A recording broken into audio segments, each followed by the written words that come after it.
rookie quarterback. What must Geno Smith be thinking as his NFL debut is moments away here at MetLife Stadium? And the reason he is starting is because that man is not. Mark Sanchez, a shoulder injury in the preseason, and he watches on today, inactive for today's game. Geno Smith will have to contend with the former Jet Darrelle Revis. And the third member of our broadcast team today is Erin Andrews. Let's go down to her on the sidelines. Kevin, I'd love to go inside the eyes of Darrelle Revis. There was so much talk of how he would handle the emotions of coming back to MetLife, facing his former teammates on the Jets. But really, when you talk to his current teammates with the Bucs and the coaches, they say they're all more anticipating how that left knee is going to handle coming back and playing real game time after coming back from that ACL surgery. I did speak with the Bucs head medical trainer, and he said it's going to be a situation where Darrelle calls it. If he wants to come out in the first quarter, he says he'll come out in the first quarter. They want to check guys when he goes backpedaling, he pivots off that foot and sprints forward. That's their biggest key to see how he feels. It'll certainly be worth watching all game long, and folks kick off a touchback. So here comes Josh Freeman in his 5th year. And Josh Freeman at times was incredible last year. At times, at the end of the season, he struggled mightily with interceptions. If he protects the ball, he's got some big-time weapons outside. Doug Martin, a terrific tailback in his 2nd year, but they'll throw it on first. They got the completion of Mike Williams, and he's out near the 27. Let's look at the starting lineup for Tampa Bay, and they have the ability to stretch the field, John. And you just saw Mike Williams right there. Well, there's Vincent Jackson on the other side and Doug Martin. Rex Ryan calls him salty, and he says that's the guy we're worried about. That's the guy they're set up. No Carl Nix at left guard. Gabe Karimi in for him. Davin Joseph back at the right guard position for the Tampa Bay Buccaneers. 2nd down and 3 for the Bucs. Playing without a fullback today, Eric Lorig inactive. Here's Martin. He's not going to get much. This Jets defensive line is probably the best thing about this team, John. Well, they are, and they can line up anywhere. Rex Ryan says about Muhammad Wilkerson, he can line up anywhere, and I'll line him up anywhere. Same thing can be said for the rookie Sheldon Richardson. You see at the linebacker spot, David Harris, tackling machine, and D. Milner, the rookie cornerback opposite of Cromartie, will see a lot of action today. On a 3rd and 1, a completion to Jackson, and a big one. He's up near midfield. So on the first 3rd down of the year, a 20-yard hookup to Vincent Jackson. Well, that's a one-on-one. Josh Freeman told us he would take any time.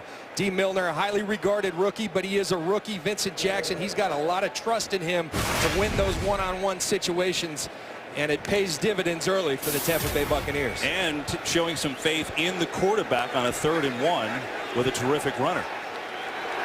The Bucs have it 1st and 10 on the 49. Freeman in the shotgun. That's Jackson in motion.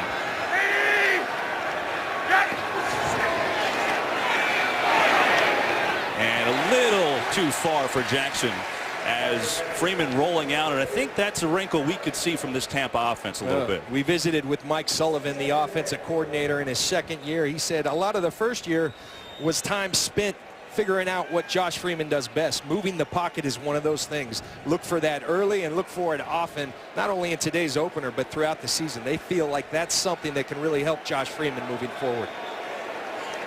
This Bucs team did not have a good preseason at all, but you know, the tone that we got from meeting with them was they weren't worried.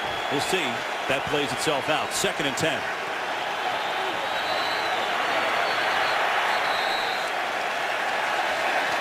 Timeout for Tampa Bay. Looked like they had some communication issues. So the Bucs on their opening drive of the season were scoreless early on in New Jersey.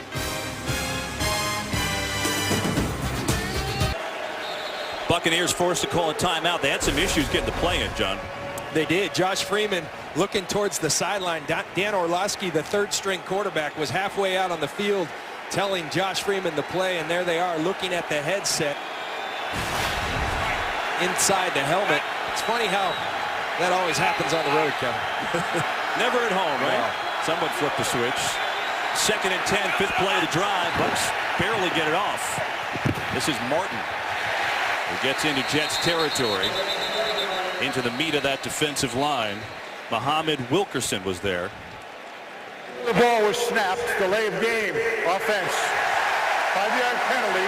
It's second down. Yeah, it looked close, and it was too close, as a matter of fact. That'll move him back 5. Well, really, that's inexcusable. You're coming off a timeout where you had trouble with communication. They lined up. They didn't even huddle. You've got to get that play off. And Josh Freeman struggling with communication once again. He's struggling to get the play. It looks as if the headset is not working inside his helmet. They have to go to plan B. So after the 20-yard hookup to Vincent Jackson, we look at Mike Sullivan, the offensive coordinator for the Bucs. Tampa going backwards, 2nd and 15, and again the play clock winding down. They're going to have to burn another timeout. This is unbelievable. 2 timeouts, the opening drive of the year, and now finally Freeman's going to switch helmets. Wow. Not the start that Greg Schiano wanted by any stretch. And equipment malfunction and a flag on the field as well. We'll check that when we come back. Josh Freeman having some issues hearing the sideline. Opening drive was scoreless. And we're going to sort out this penalty for a second. They called another delay on the Tampa Bay Buccaneers. So it does save him a timeout, but it knocks him back another 5 yards. Just surprised because they checked the helmet and deemed it all right to keep it on the first time, and now they're switching. Question is, why didn't they switch it the first time? Now the Bucs backed up, 2nd and 20.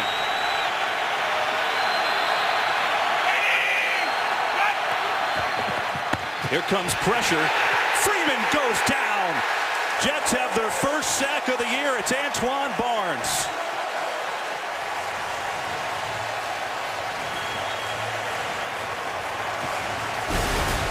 Well, Antoine Barnes is going to line up, and he's working against Luke Stalker, the tight end, and really goes unimpeded at Josh Freeman. Rex Ryan talked about how critical it was, particularly with Quentin Coples out with an ankle injury, that Antoine Barnes came to the party. Antoine Barnes did, and he did early. Barnes had 11 sacks with the Chargers back in 2011. There are his numbers last year. 3rd and 30. And another flag. Well, this has been the definition of sloppy, and this is going to go against Tampa again. False start. Offense. Number 69. 5-yard penalty. It's third down. And partner, I thought it was the Jets that had the rookie quarterback. I mean, this is sloppy football, and it's not all on Josh Freeman. Obviously some communication issues, but there's got to be a plan B in place. Helmet communication does go out. You got to be able to weather that storm. I think Greg Schiano's feeling at a 3rd and 35. They're going to set up a little screen of Martin. That's going to go absolutely nowhere. Buried as the Jets had it covered. The big man Damon Harrison was out there along with a couple of others. And there's another flag on the far side.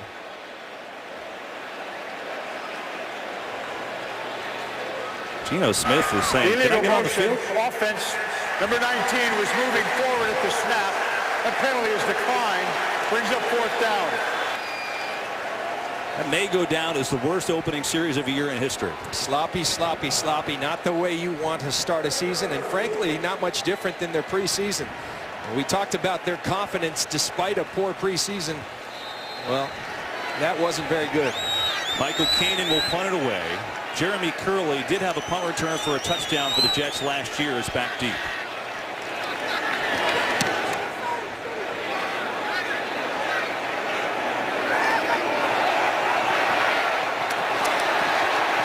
Curley making a little something out of nothing there. Jonathan Casillas forced him out of bounds. Revis on the field against his former team. Geno Smith takes the field for the first time. Next.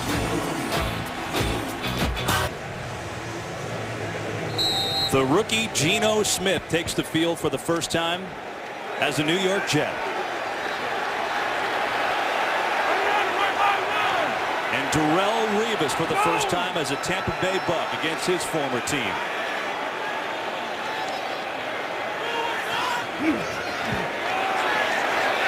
Smith has time and lots of it. Wide open is Curley. And he slides down inside the Tampa 45. That's a way to start off your career. It's a 26-yard game. And absolutely, that's the way to start your career. But Geno Smith should give a big thank you to that offensive line. Look at this pocket right there.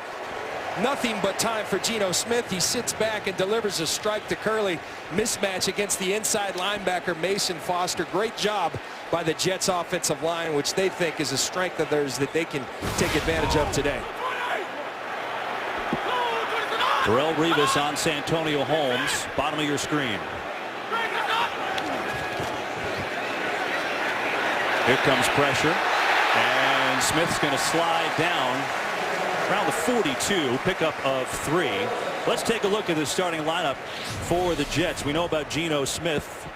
Some untested wide receivers other than Santonio Holmes. Yeah, but it's big to have Santonio Holmes out there. The veteran presence. Stephen Hill's a guy they're looking for a big jump in his second year. And that offensive line, I talked about it, anchored by Nick Mangold in the middle, DeBrickashaw Ferguson, a couple Pro Bowlers there, a couple new players, including Willie Colon at the right guard, who brings some nastiness. And that guy, Nick Mangold, the Pro Bowler. Clyde Gates is in the game. A wildcat formation to Powell. Going to bring up a third down and short. This Buccaneer defense certainly has a lot of new parts to it, and a couple guys coming back from injury like Adrian Claiborne on the line.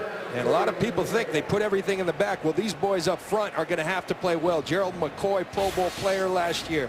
You look in the middle, Levante David, an outstanding rookie. Mason Foster, the signal caller. And then that revamped secondary led by Darrelle Revis. Deshaun Goldson, a big free agent pickup at the free safety position from the San Francisco 49ers. Jets go wildcat to Curley. Curley looking to throw it. Pressured and nearly intercepted, is going to be incomplete. Intended for Bohannon. Dakota Watson was on the coverage. So the Jets pull out the wildcat twice on the opening drive.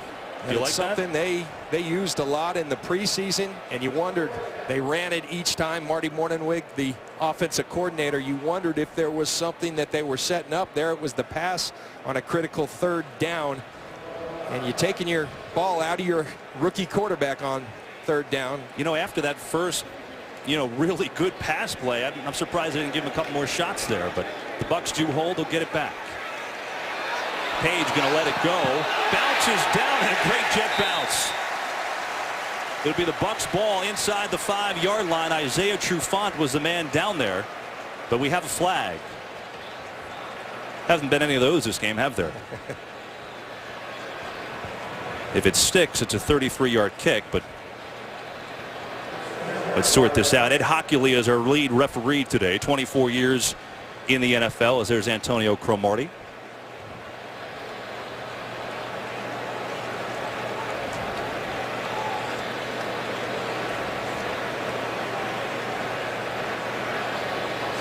Well, they sort this out, and the first game for the referees too, John, right? Absolutely.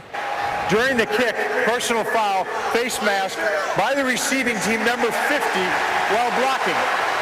That penalty will be enforced from the end of the kick, half the distance to the goal. The Jets keep the ball, first down.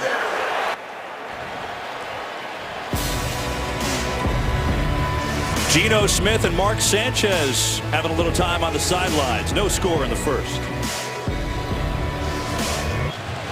After Geno Smith's first series, Mark Sanchez having a conversation.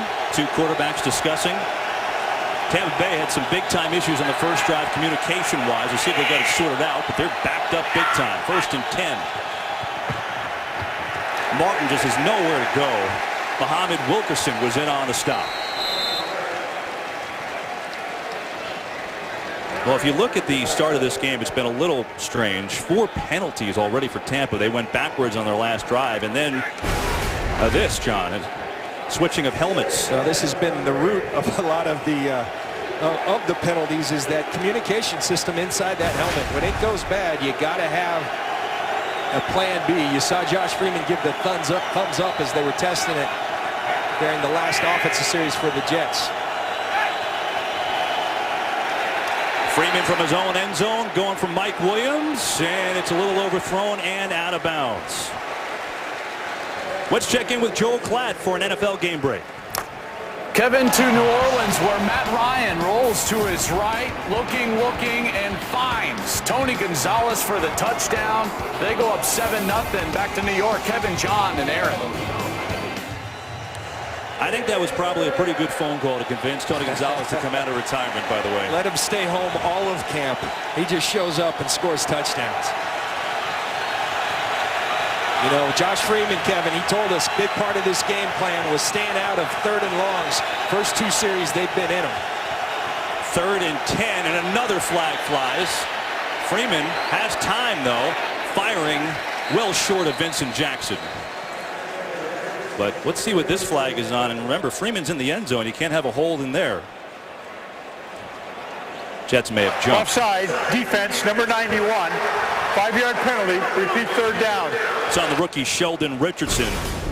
Well, it's a tremendous job. You're going to see Sheldon right in the middle, and he's known for his first step, but a great job by Josh Freeman going with the hard count when you're backed up. If you do get a penalty offensively, you go back a half of a yard. So nice job, and Sheldon Richardson will know that happens in the NFL. You're going to get a hard count at that part of the field. Richardson drafted 13th overall by the Jets. That was the draft pick they got back from Tampa in the Darrelle Revis trade. 3rd and 5, ball is loose. And there's a flag because Freeman cannot bat it out of the end zone. That'll be on Josh Freeman. You cannot bat it out of the end zone like he just did. I got to be honest, as we listen to Ed Hockley,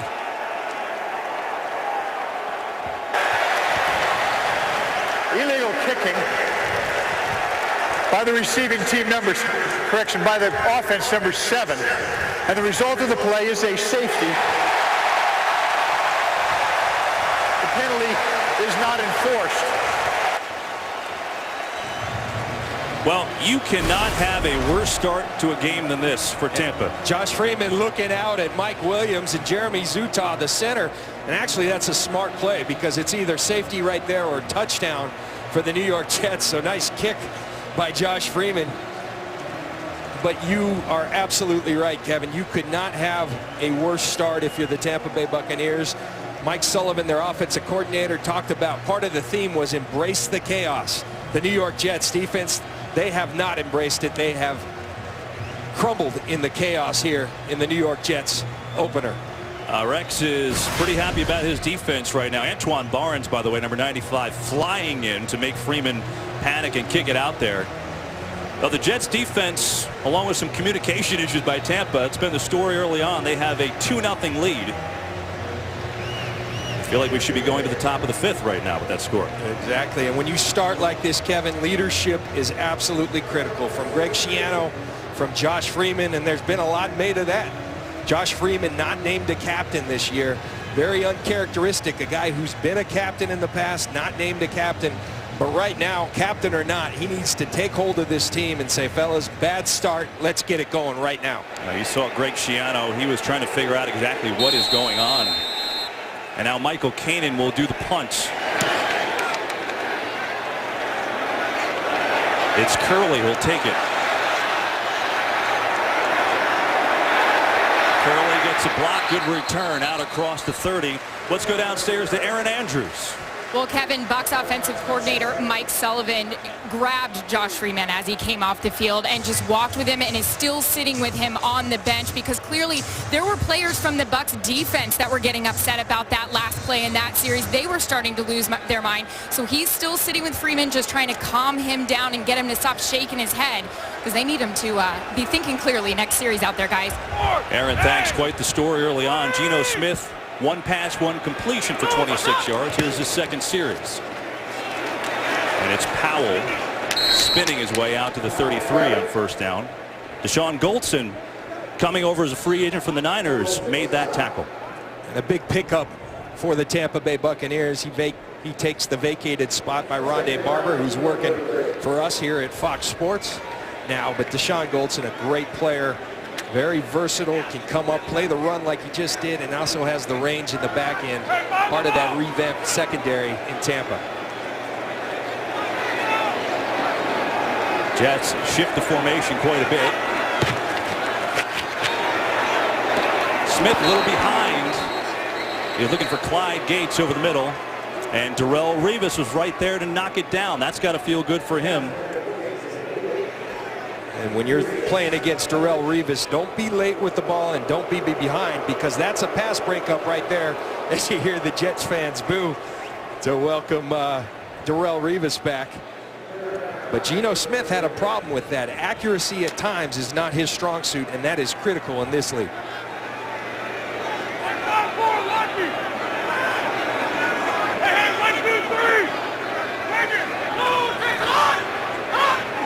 Third and 9.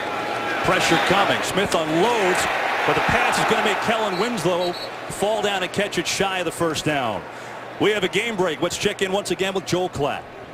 And we go to Indianapolis, where Andrew Luck leads the Colts on a 10-play, 89-yard drive. He was 5 for 5 on the drive. He finds Reggie Wayne for the touchdown. It's 7-0 Colts. Back to you, Kevin. All right, Joel, thanks. So the Colts picking up where they left off. And the Jets will have to punt it away. Eric Page is back deep for Tampa Bay. Robert Malone punts it. Page at the 14. Nice cut for Page. It's all the way out to the 40. So a good special teams play by the Bucs. Josh Bush made the tackle. Darrelle Revis back in action with the pass defense. 2-0 Jets. 2-0 Jets, and it has been a horrible start for Greg Schiano and the Bucs. But that being said, it's only 2-0, and after a great kick return, or punt return, I should say, by Page, Tampa has great field position here on a 1st and 10.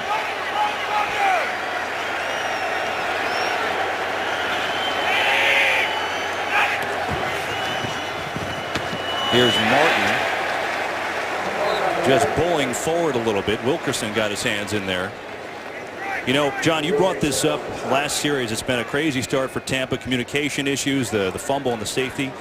But something very strange happened this week for Tampa when they elected their team captains. The 3-time team captain, Josh Freeman, was not reelected as a quarterback. That's almost unheard of. That rarely happens. It rarely happens, and shocking that it did. But like I said, captain or not, Josh Freeman needs to take hold of this team, say, fellas, it's been about as bad as it can be, but it's only 2-0. Let's go put this thing together. On a 2nd and 8, and Martin just has nowhere to go. Kenrick Ellis came in to make the first hit. He's been battling a back injury, but he came in to make that play. I tell you, this defensive front, when you turn on the film, it's the first thing that jumps at you. You look at guys like Kendrick Ellis, Muhammad Wilkerson. These are big men that are good athletes. You look at these guys right in there. They control the line of scrimmage. You see Kendrick Ellis do it right there. Rex Ryan said, we built this thing up front because that's where you win football games. Bucs are 1 of 3 on 3rd down. Jets showing blitz. May have jumped, and a hit late on Freeman. The flag's flying. Looked like Trufano came on the corner blitz, jumped off sides there. But maybe he was baited.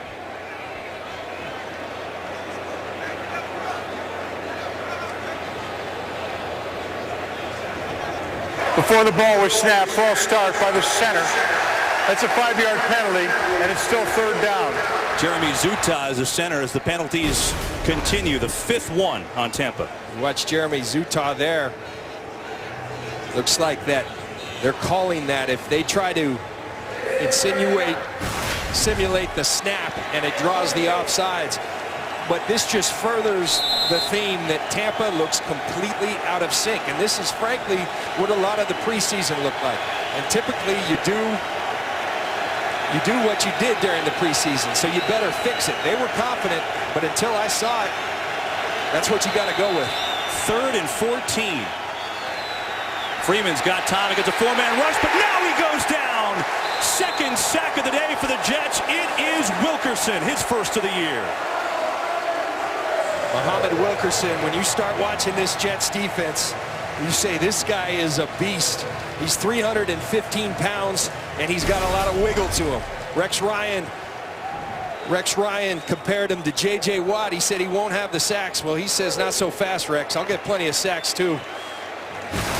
He puts one on Josh Freeman right there. Just a 4-man rush, too. That's got to be encouraging for Rex Ryan. And now Kanan will punt it away to Jeremy Curley.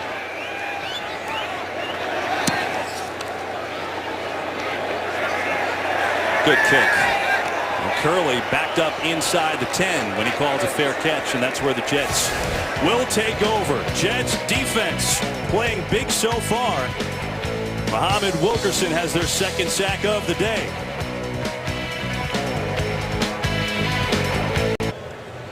Jets up 2-0 over the Bucs on the safety. Josh Freeman kicking the ball out of the end zone, and Geno Smith so far 2 of 3, 31 yards. His opening pass was a beauty to Jeremy Curley. Jets backed up Chris Ivory's first carry, and he brings it out near the 10 on first down. You see Mike Sullivan, the offensive coordinator of the Bucs, saying, let's all get our act together. Ernest Biner, former running back Bob Bostad, and you see why. Their first 3 possessions, they're going backwards. They actually have more penalty yards, 22, than actual yards, 17. That is not good. 2nd and 9 for the Jets. Smith in trouble and just throws it into the ground. Looked like they're trying to set it up for Santonio Holmes. But Revis in the mix. Well, the Tampa Bay Buccaneers defense was all over this. They were trying to set up a quick screen. You're going to see Kellen Winslow try to block Darrelle Revis. Darrelle Revis says not so fast, all over it. And Santonio Holmes. Darrelle Revis, not just a very skilled player, a very cerebral player. He talked to us last night about the amount of film that he watches, and it's a lot. I've heard the legend from teammates of his, a pro's pro and one of the great cornerbacks and great players in this league. 3rd and 9. Bucs show blitz. Smith gets rid of it. Curley almost made a tremendous one-handed catch. But instead the Jets will punt from their own end zone. I tell you what I like, Kevin. That's a big-time throw right there by Geno Smith. He threw it early. He anticipated, threw it to a spot. Curley darn near brought it in. But the Tampa Bay Buccaneers get off the field. Malone will punt it. And it's not a great one. Page will hop his way to the Jet 45. This Tuesday, it's the premiere of Being the Finest on Fox Sports 1. Follow the lives of NYPD officers who come together on the football field and honor their fallen brother through their unforgettable 2013 season. Being the Finest premieres Tuesday, only on Fox Sports 1.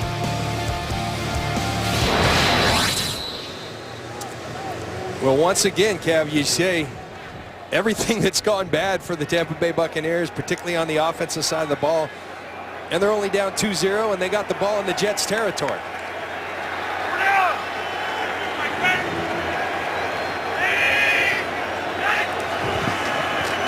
Here's Martin. Breaks the tackle and gets inside the 40.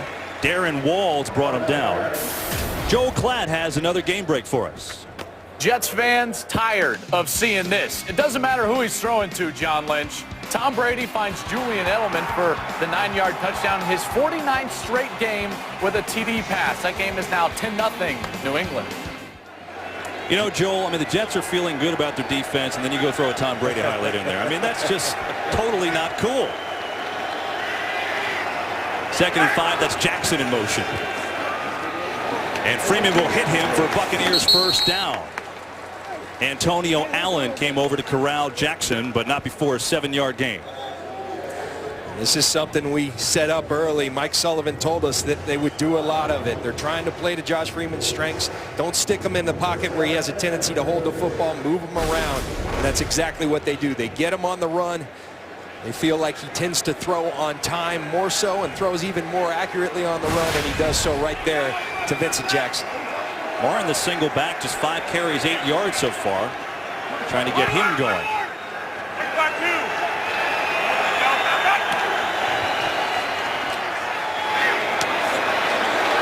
Freeman's got a completion again to Jackson, and that will be another first down. Antonio Cromartie on the coverage, 12-yard pickup.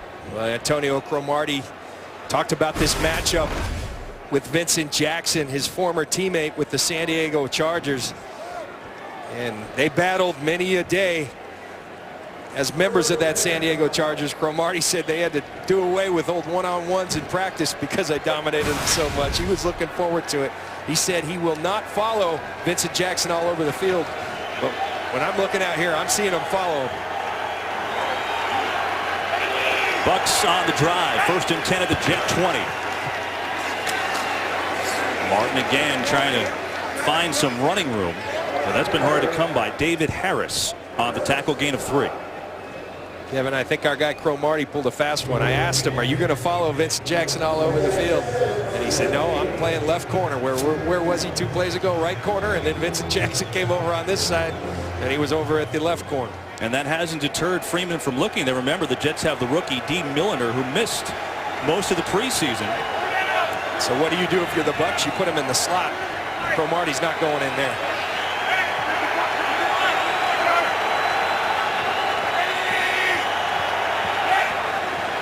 Second and 7.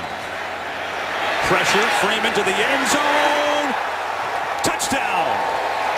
Mike Williams. And we have a flag, though, so hold everything. There's a flag on the 2-yard line. They went after Milliner that time. And if it stands, the Bucs have their first TD of the year.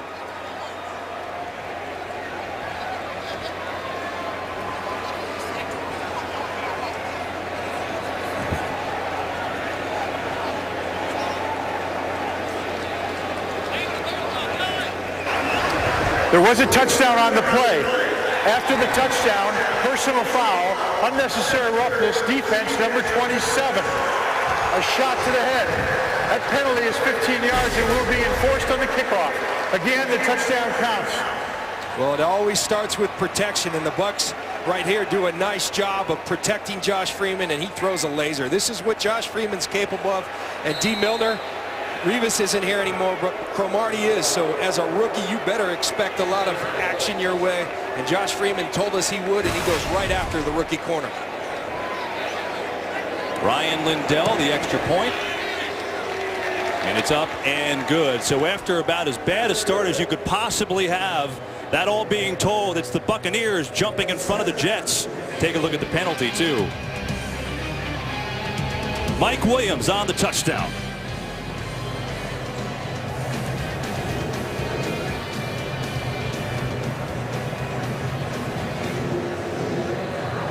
And we're back as we look at Mike Sullivan, offensive coordinator, who's looking at some pictures with Josh Freeman, but clearly they found something there. Freeman got in a groove. Those pictures start looking better. You know, but we kept saying, now if you're the New York Jets and you got this bad start, self-inflicted wounds by the Tampa Bay Buccaneers, at some point you got to pounce and you got to take advantage. You let a team hang around when good things aren't happening. That's not good. And the Tampa Bay Buccaneers settled themselves, go down, get a nice drive, and what a throw from Josh Freeman to Mike Williams. Oh, Freeman settled in there, and oh, John, you hit it. He had a couple laser beams, couple to Vincent Jackson, and then they went after the rookie in Milliner. Mike Williams, you know, everyone talks about Vincent Jackson, rightfully so, but this is a guy that had 996 yards and 9 touchdowns last year. He is a touchdown maker. That's what he does. That's Clyde Gates, came over from the Dolphins. As Kanan, after the penalty, will kick off from the 50, and that'll be a souvenir.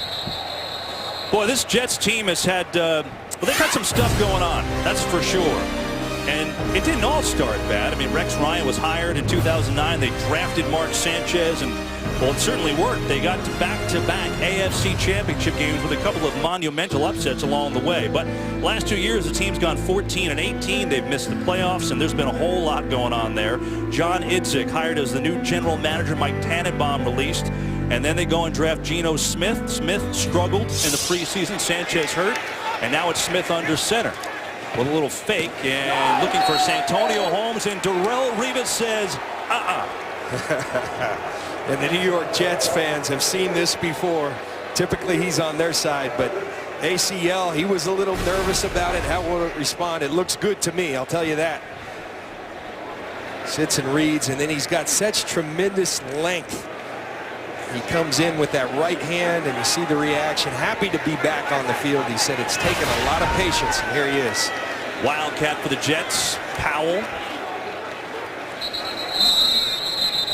A short gain on first down. You know, Rivas, when talking to him yesterday, you got the feeling that it wasn't even the emotion of coming back here. It was more the emotion of how would the knee react. He said, you know, I visualize myself in the rehab, hopefully breaking up a ball again or making a tackle or an interception, just the imagery or the dreams. And he said that was a positive thing to cling on to. But you could feel the angst. You know, I know that feeling playing against your former team. I did it as a member of the Broncos going back into Tampa. But I think you're right. The angst was primarily with him as it pertained to his knee.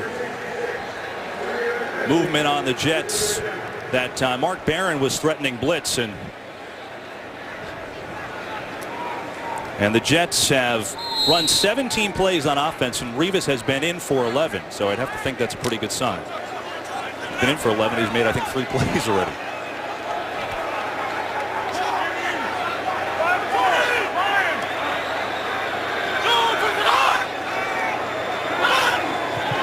Third and 11. Blitz picked up over the middle to Holmes, and a Jet first down.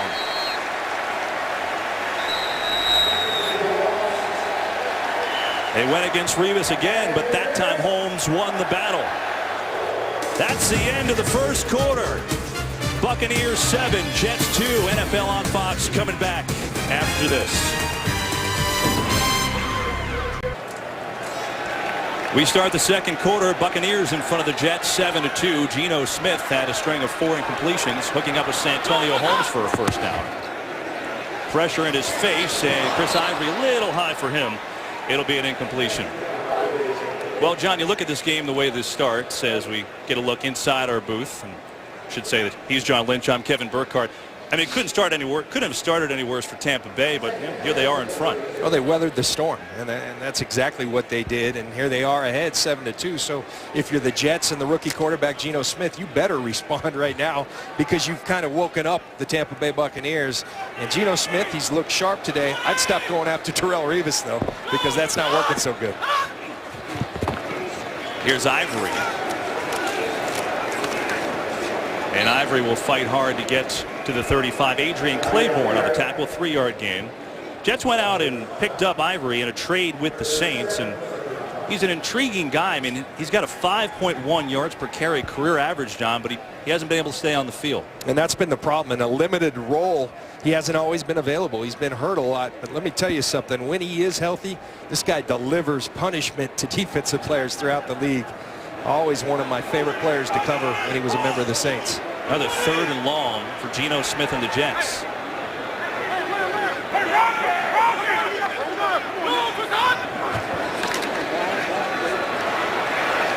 Wide open is the rookie Bohannon. First down and more. Head down into Bucs territory. The 7th-round draft pick out of Wake Forest was wide open. Mark Barron on the stop, but not before a 21-yard gain and a first down. One of the stories that came out of training camp is if you want to play on the New York Jets as a rookie, play with John Idzik's son. Well, Tommy Bohannon played at Wake Forest with John Idzik's son. It gave John Idzik an opportunity to see him, and Geno Smith gets back there, good protection again, and finds his fullback. Wildcat for Powell, and he gets blasted. Wow. That was Deshaun Goldson. Well, John, he got a 5-year, $41.5 million deal to come here from the 49ers, part of this revamped Bucs secondary.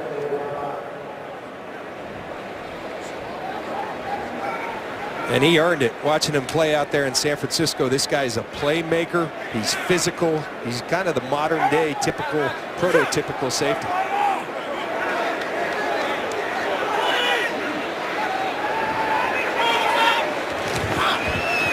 Smith in trouble, but gets it away. Trying to set up a little bit of a middle screen to Kellen Winslow. Well, this Bucs secondary is a lot different than it looked last year, that's for sure. And you started out last year with the pick of Mark Barron, the safety from Alabama. But, John, look at the pieces that have filled in. Yeah, those are pretty good pieces. Greg Schiano talked about looking at a roster. I look at mine, I look at theirs, and you want to be able to say, I'll take my guys.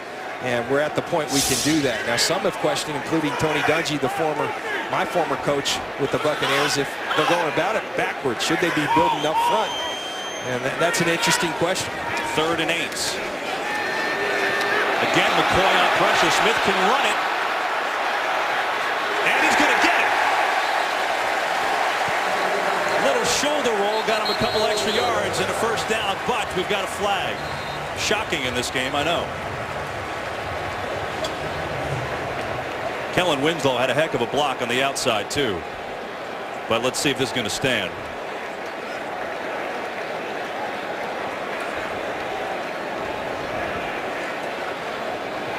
If it does, a 13-yard gain for Geno Smith, who's not known as a running quarterback. He can move and move the pocket, but he's not really a runner. Before the quarterback scrambled, holding by the defense. That's a 5-yard penalty that will be added to the end of the run. First down. Kevin, you go back to this play when Geno Smith runs. Tell you what you see around the league, players have become so cognizant of how they're protecting the quarterback. Leonard Johnson right there thinks he's running out of bounds, not so fast. You got to tackle him, Leonard, when they're in bounds. He's assuming that Geno's running out of bounds, and Geno pulls the old okadoke and turns up for the first down. We saw Winslow take that big block as, boy, Ivory gets eaten alive up the middle. That was Derek Landry, the former Philadelphia Eagle. Kevin, you wonder why you're seeing all the wildcat that we've seen, and it's because of this. Tampa was the #1 rush defense in the league. It's tough sledding running the football against the Tampa Bay Buccaneers. #1 against the run, number 32 against the pass, thus going out and getting Revis, going out and acquiring Deshaun Goldson, but tough sledding running the football against the Tampa Bay Buccaneers.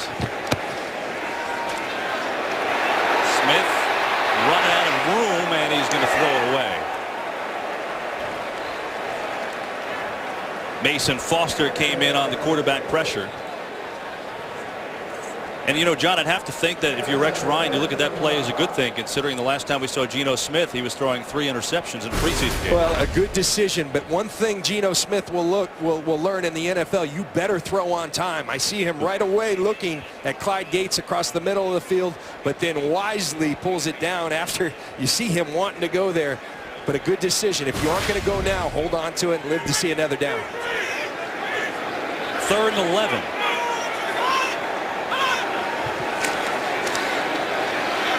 Pocket collapsing, back foot throw. Revis almost had one against his former team. But the Bucs are getting very good pressure.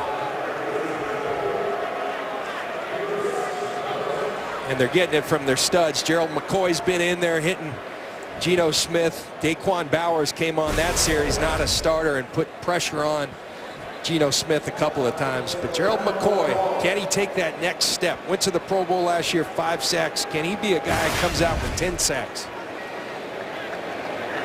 Nick Folk from 43 yards out for the Jets. And that one is right down the middle. So the Jets pick up a field goal, get a little bit closer in this one. Bucs in front, 7-5, as Darrelle Revis making his name known once again. Well, Darrelle Revis has been tested by the Jets today, and he's come up pretty well despite that ACL. He had a couple knockdown balls. The only completion was a first down to Santonio Holmes over the middle, but so far that ACL looks just fine. Hey, Kev, I'm getting the feeling there's a consistent theme. The Jets were lying to us on Friday because they told us they weren't going near Darrelle Revis, and they've challenged him early. Folk to kick it off. And Page will watch it go out of the end zone. Josh Freeman has a touchdown pass today. It's been sloppy at times, but tight game. Jets trailing 7-5.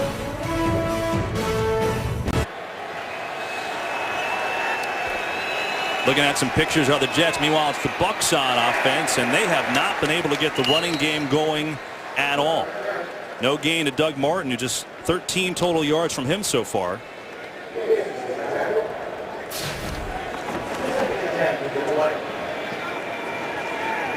Josh Freeman got it together the last drive. And Kevin, a key cog missing for the Tampa Bay Buccaneers is their fullback, Eric Lord. He's a guy who opens up a lot of these holes. He's back home in Tampa injured, and they're missing him.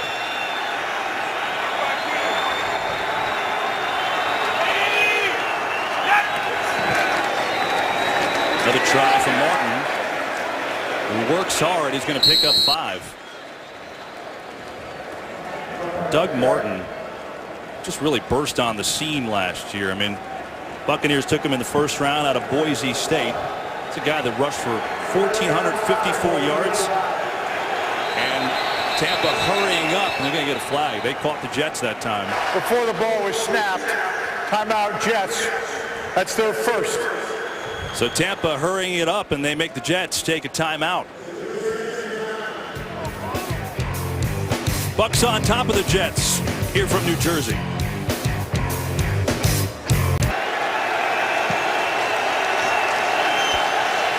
Third down and 5 for the Buccaneers. That's Brian Leonard as a single back. Vincent Jackson in motion. Blitz picked up. Jackson wide open and room to run. Vincent Jackson all the way down to the Jet 36. Well, there's that matchup we were talking about. You put him in the slot.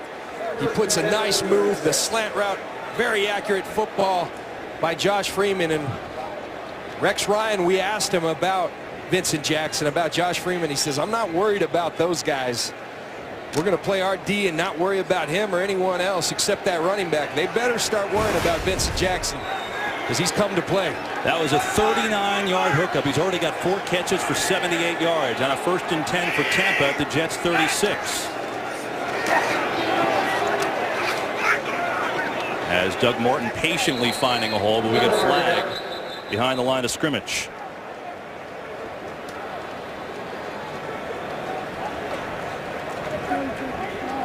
Holding, offense, number 75. 10-yard penalty, repeat first down. Well, I'll say this, Ed Hockley's got a chance to test the vocal cords today. He's talked an awful lot. That's on Davin Joseph. See Davin, he's got a fistful of jersey there, and when you get outside of the framework, but for Buck fans, it's good to see Davin Joseph back after missing all of last year with the ACL. But you can really feel the momentum having swung. It's now in the Bucs' favor. They're dictating the tempo of this game. Here's that matchup again we've been talking about. Freeman's got a lot of time. They're going to sling it out to Brian Leonard, who played for Greg Schiano at Rutgers. And he's kind of playing the versatile role today, playing a little fullback with Eric Lorig out.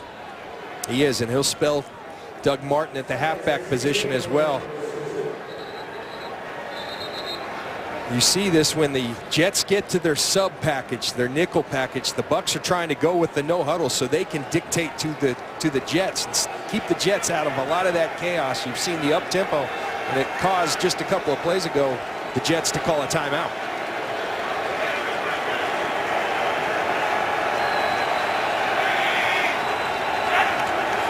Second and 17.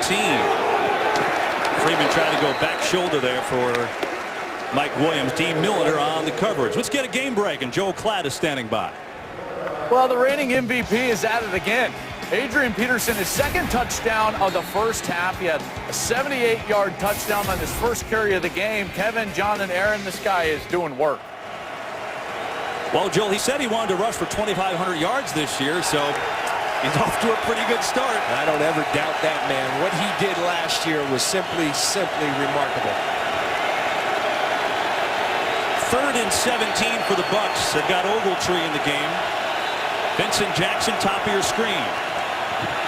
Look to set up a screen play, and that is completely sniffed out. Oh, the Jets played it well, and it was the rookie Sheldon Richardson, Antoine Barnes there as well. Bucs will punt it.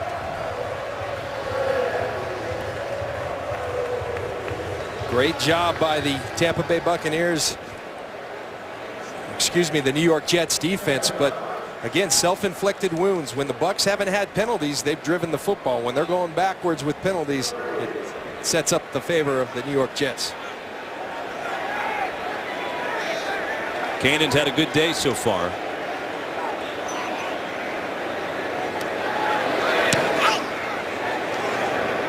Another good one.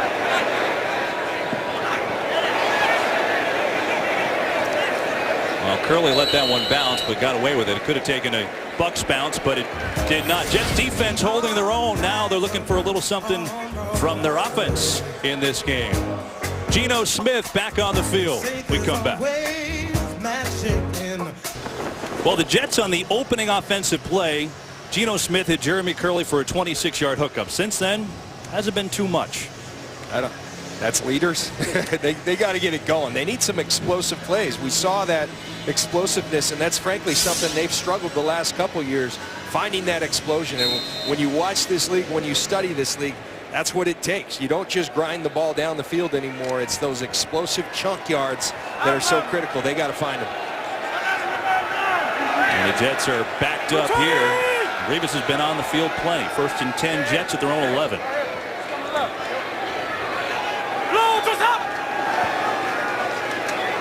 Pressure up the middle. Smith hit, fumbled on the ground. And the Bucs have it.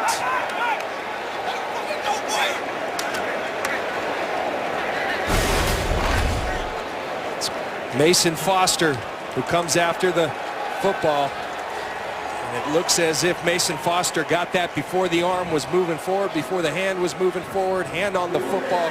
Great play by Mason Foster.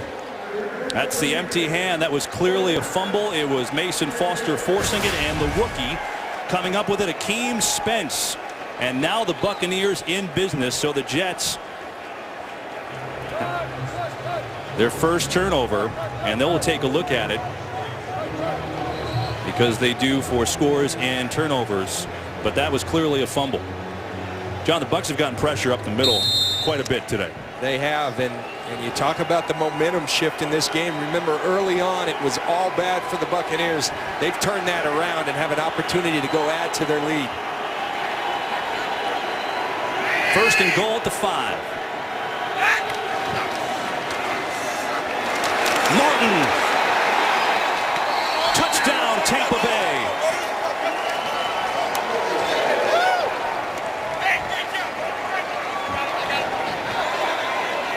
Well, Kevin, no Carl Nicks, no problem, because Gabe Karimi does an outstanding job leading Doug Martin through the hole. Watch Karimi right here go out and attack David Harris, the middle linebacker, gets his hands on him, drives his feet. You don't have to give Doug Martin much. Give him a little hole and he'll do the rest. Outstanding job by Gabe Karimi and that Tampa Bay Buccaneer offensive line. And so the Bucs get the turnover. They convert. Doug Martin's first touchdown of the year. And the point after is good. Bucs defense forcing the turnover. It was Mason Foster with the strip. And on the first play, they converted. Doug Martin, first touchdown of the year from 5 yards out. The momentum has changed. Buccaneers in front, 14-5. Mason Foster got the sack and the strip and caused the fumble by Geno Smith. Buccaneers convert, and that is a pretty telling number. It really is, and Greg Schiano talked about it. It's just absolutely critical. I said, Greg, give me something other than turnover margin, because every coach said it. He said, I'd love to, John, but in this game, it's so critical. When Rex Ryan and his teams win the turnover margin, they win. When they don't, they lose. Turnovers are always a big part of it, obviously, but that's quite the striking number.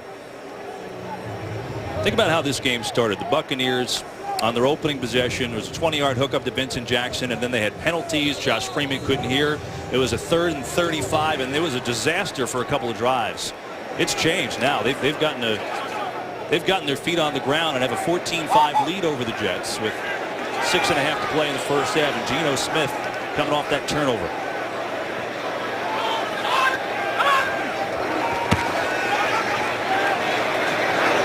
He's got Curley, though, up around the 30-yard line. That should be enough for a first down. Leonard Johnson was on the coverage, and that will move the chains for the Jets. When you see plays like that, Kevin, you can see an NFL-type quarterback. Geno Smith has a big arm. He got back. The key for him is throwing it on time and throwing it accurately. Jets trying to up the tempo. Wide open over the middle. It's Powell. Howell, and he'll sneak his way forward near a first down. Again, it was Johnson on the coverage, gain of 9 to Powell. They're just trying to hurry it up. And I like shaking up the tempo. Try to give some life to this team, to this offense. You have a rookie quarterback, but I think you're helping him out by pushing the tempo a little bit. 2nd and 1 for Powell, and I don't think he got there. Akeem Spence, who has a fumble recovery today, the rookie out of Illinois, 5th round draft pick. Well, that spot was vacated when Roy Miller left for the Jacksonville Jaguars, and Akeem Spence was drafted with the intention of him coming in and starting, and he hasn't disappointed. Greg Schiano very high on this young player.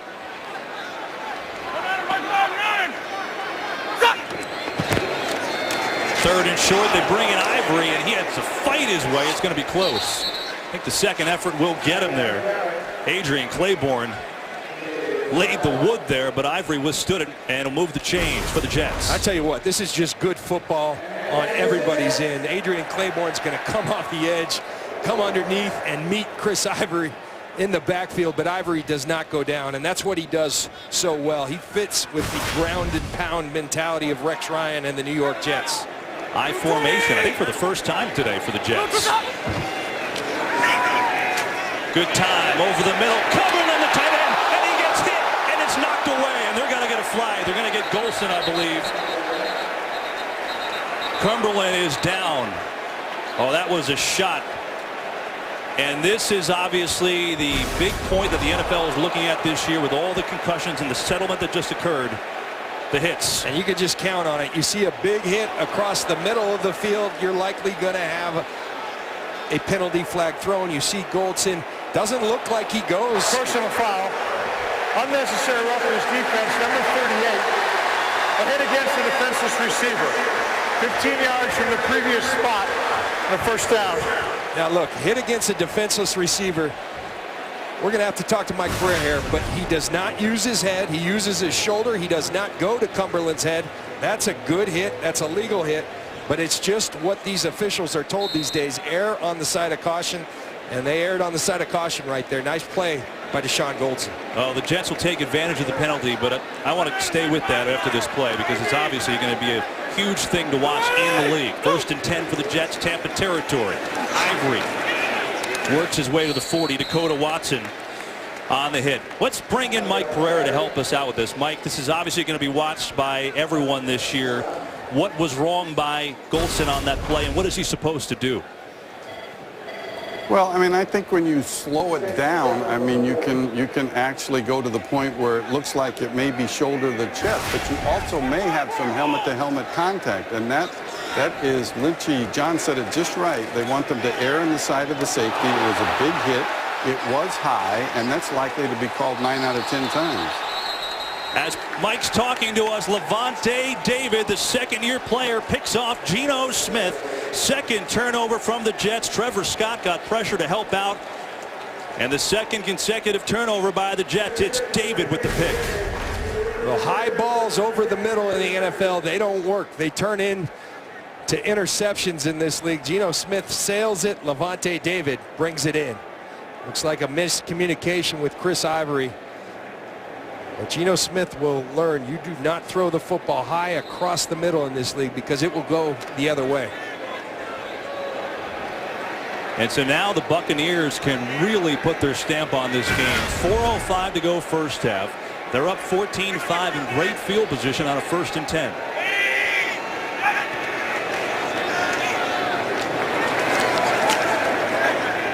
Martin's going to work his way for a short gain. Antonio Allen on the hit. Going back, Kevin, you know, Mike does such a great job of explaining things, and that's exactly, I've been there at the official meetings. That's what they're told. But at some point, you got to play football, and football is a tough game. It's a physical game, and I think the only advice you can give to a guy like Deshaun Goldson is go low, but then you start worrying about guys hurting their knees. They're money makers. Fake to Martin, McIntyre on the pressure, and they're going to dump it off to Byam, the backup tight end. Let's go down to the field. Aaron Andrews is standing by. Yeah, Kevin, just more on Cumberland's injury, you know, he didn't even try to go to the bench. The doctors, everybody kind of intercepted him as he was coming off, and they took him straight to the Jets locker room. And we learned a lot about this during our seminar with the NFL, with the Fox, and just how much they were going to take so much precaution with this. I'll let you know if I see him come out, guys. Aaron, thanks, and that is a great point as a third down coming up. You know, to go through all these concussion tests can take upwards of 14 to 15 minutes, so it's not a quick thing. We'll keep our eye on him. Meanwhile, 3rd and 7 for the Bucs. Pressured, Freeman unloads, high and intercepted. DeJuan Landry has a convoy, and he sets up the Jets with great field position. Jets got some pressure. DeJuan Landry, the veteran from Jacksonville, with the pick. Well, it doesn't matter if you're a rookie like Geno Smith or a veteran like Josh Freeman. High across the middle in the National Football League, that equals interception. The pressure by Trufant coming off the edge. And DeJuan Landry, that's an easy one, right in his breadbasket. He's looking for Vincent Jackson. Nice job by David Harris getting depth, but just a bad throw by Josh Freeman.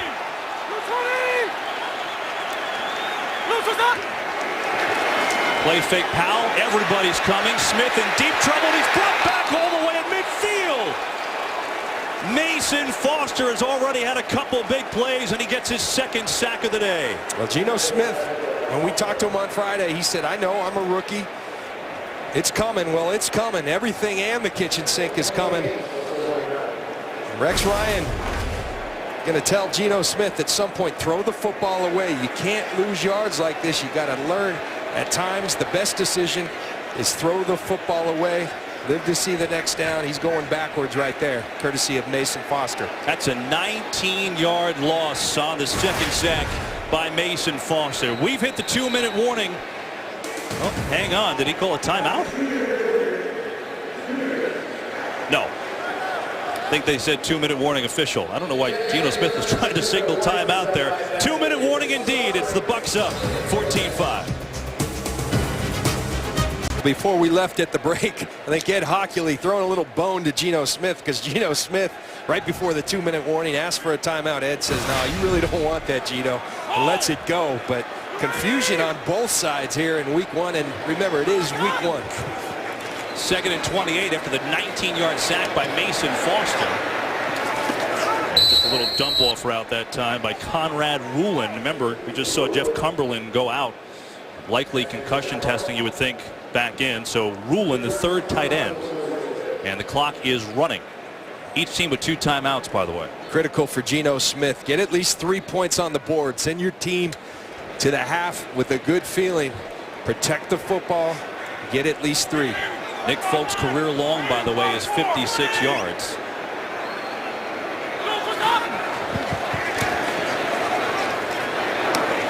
Curley gets sandwiched and he loses a helmet.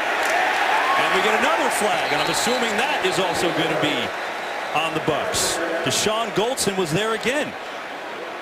And now Curley is injured. Wow.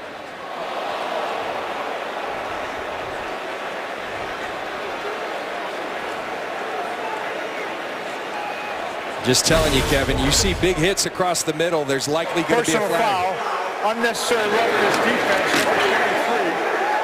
helmet contact. It's a 15-yard penalty, an automatic 1st down. There is no timeout charged for the injured player because the injury occurred as the result of a foul. So Curley is slow to walk off the field.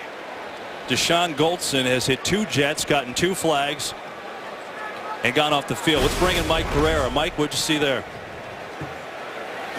Well, you've got a defenseless receiver, and again, it looks in slow time, looks a little different. But remember now, a receiver is defenseless until he has time to protect himself. And he led with the helmet. That's a foul they're looking for. Jets 1st and 10 on the 19. Smith rolling. He's going to be hold on the Jets. Claiborne got pulled down to the ground. I think Austin Howard yanked him down to the ground there. That was right in front of the referee.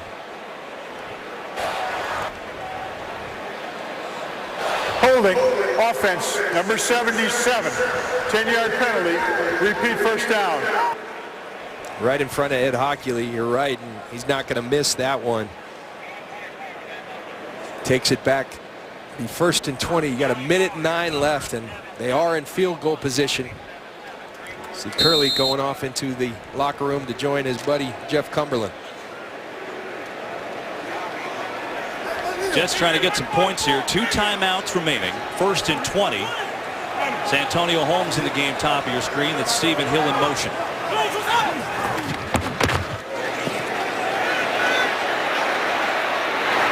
Stephen Hill, is he inbounds? Yes, he is. That's a completion, and he goes out of bounds around the 25-yard line. Michael Adams on the coverage.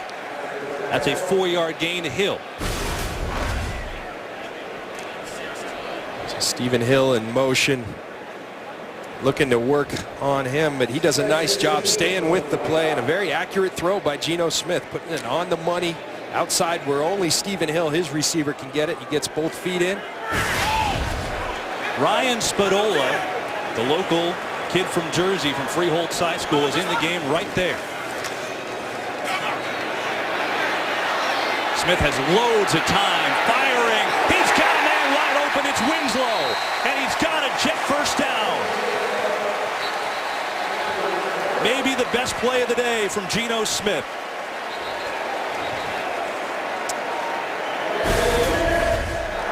See Geno Smith back looking for time. Kellen Winslow continues to work to find that open part of the zone. Throws a strike, and Kellen Winslow pulls it in.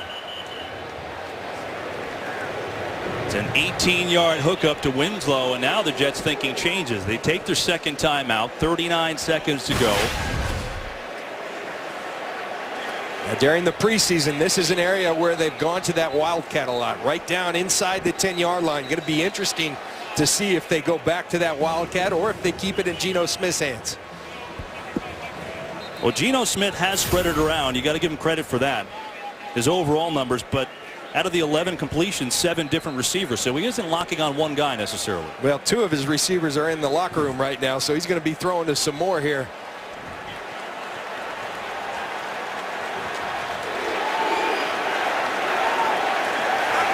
Santonio Holmes, 1 catch for 13 yards. He's in the slot on a 1st and goal from the 7.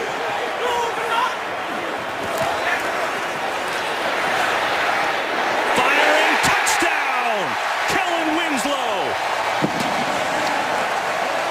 And the first NFL touchdown pass for Geno Smith.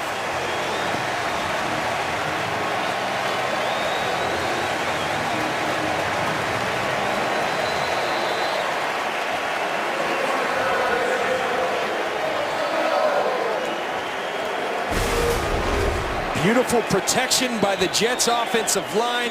Going to see Kellen Winslow right here work the route, run the little angle route. Geno Smith works the pocket, throws a strike to Kellen Winslow. Got a lot of trust in the veteran tight end, and it pays off there. Folks, extra point is up and good. Geno Smith finds the end zone for the first time as a pro.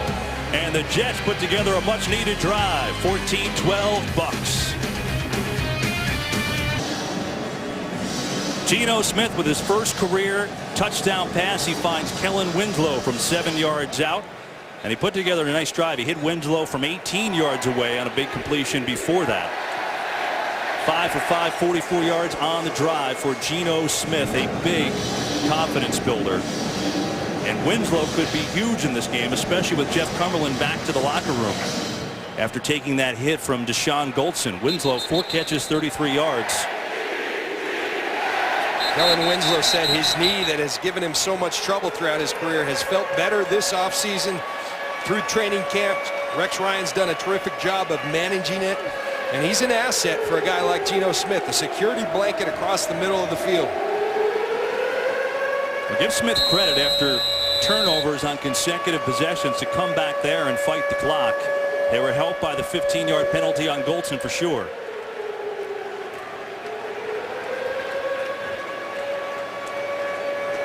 .34 seconds left in the half as Fulk will kick it away.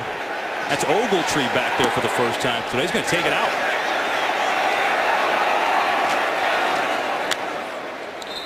Let's get a preview of the Visa halftime report. Kurt Menefee in Times Square. Kurt. All right, coming up on the Visa halftime report live from Times Square. The boys and I will have all the highlights from a crazy already week 1, including Tom Brady off to a great start in Kansas City, looking good. That's coming up on the Visa halftime live from Times Square. You know, it's 80 degrees in New York today. It's sunshine, and Kurt doesn't even break a sweat. So those studio guys, they got guys fanning them down there. Ladies, men, they're fanning them all. But what a job by Fox starting the season the same place they're going to end it, down in Times Square. Would you like me to start fanning you? Is that a cue for that? Do. All right, no problem. I'm going to wait. Freeman with limited time to Martin. And Martin fumbles the ball. Bucs pounce on it, though. Jeremy Zuta alerts, and he saves it for the Bucs. That would have been a pretty bad turnover at that point. Time is ticking. Not something that Doug Martin does often, fumble the football, but David Harris does a great job of getting his hand in there, ripping at the football, and Jeremy Zuta very aware to collect that football for the Buccaneers. Bucs are content to take it to the break. It was sloppy at times, but an exciting half of football here at MetLife Stadium in East Rutherford. Buccaneers 14, Jets 12. Visa halftime report coming up after these messages and a word from your local Fox station.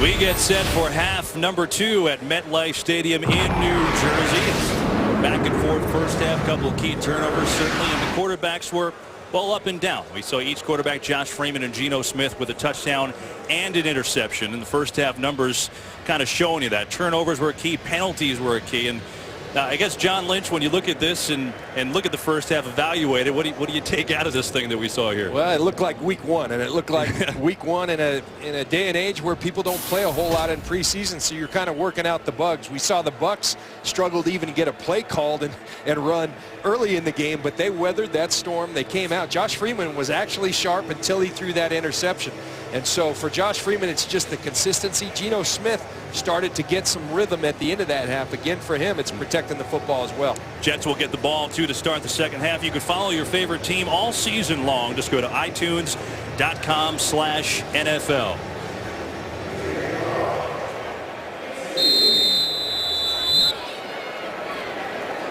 So the Jets will receive to start this second half. They won the toss and deferred to start the game, and it obviously worked to start as the Bucs went backward. Clyde Gates back deep to receive.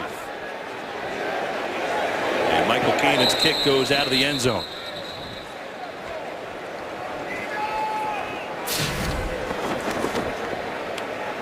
Kellen Winslow, especially with the injury to Jeff Cumberland, coming up big on that last drive before the half. He did. He had the big catch over the middle that put them down in the red zone, and then finished the drive off with a nice throw from Geno Smith for the touchdown.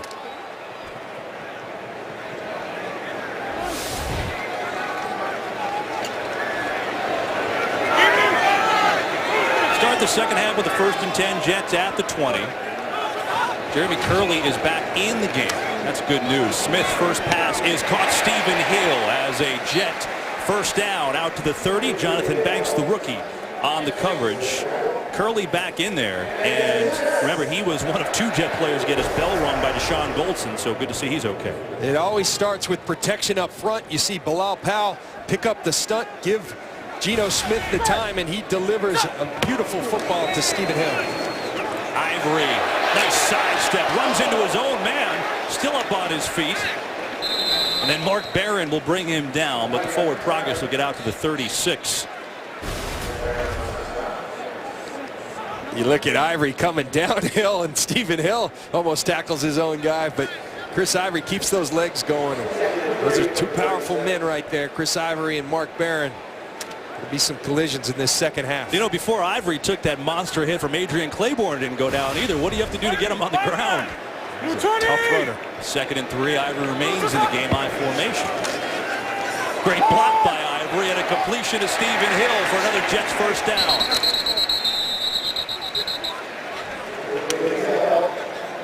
I like what Marty Mornhinweg has done with Geno Smith right out of the half. It's quick tempo, trying to talk Geno Smith and trying to play himself into a rhythm. It started at the end of the first half, and it started, you feel the up tempo, you feel quick throws.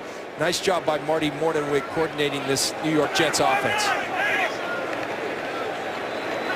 7 completions in a row for Geno Smith. Ivory met at the line of scrimmage. Adrian Claiborne has made some licks in this game. Adrian Claiborne is a player that this defense sorely missed last year. He brings a presence of physicality. He plays so hard on every play. On our Super Bowl team, we had a guy named Greg Spires. We called him the crane operator. Well, Adrian Claiborne, he's a new and improved version of the crane operator. This guy comes every play and plays hard.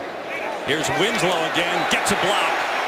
Kellen Winslow comes out to midfield. Austin Howard in on that block. Jonathan Casillas made the stop. Watch Austin Howard, the right tackle. He's going to block, then get downfield and set up the key block. Almost blocked 2 people. He's so big he can. 6'7", 333 pounds. Austin Howard. Kellen Winslow hasn't gotten a lot of attention this week, but he's got 5 catches for 43 yards and a touchdown. Wildcat. It's Powell. Powell fighting his way to the 46, and another first down for the Jets. Casillas on the stop. 3rd and 1. What do? You go to the Wildcat.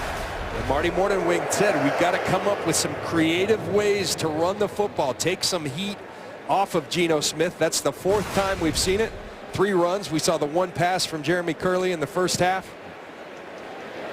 Marty Mornhinweg doing a nice job of keeping the Bucs on their heels here in the second half. 3 first downs on this drive. Delayed blitz. Smith gets belted. Flags flying everywhere too. It was Levante David on the sack, but let's see here what's going to come up. Initial reaction could be a hold. It is a hold. And boy, was it ever. Well, that's not good for the Jets. That's Nick Mangold, the All-Pro center. Offense, number 60. Watch DeBrickashaw for Ferguson. He's going to have the late pressure, and that's taking care of your quarterback right there. Sometimes the penalty's a good idea, and let's keep our eye on Nick Mangold right here in the middle. It's like he takes it on that right elbow from Tommy Bohannon, his own fullback.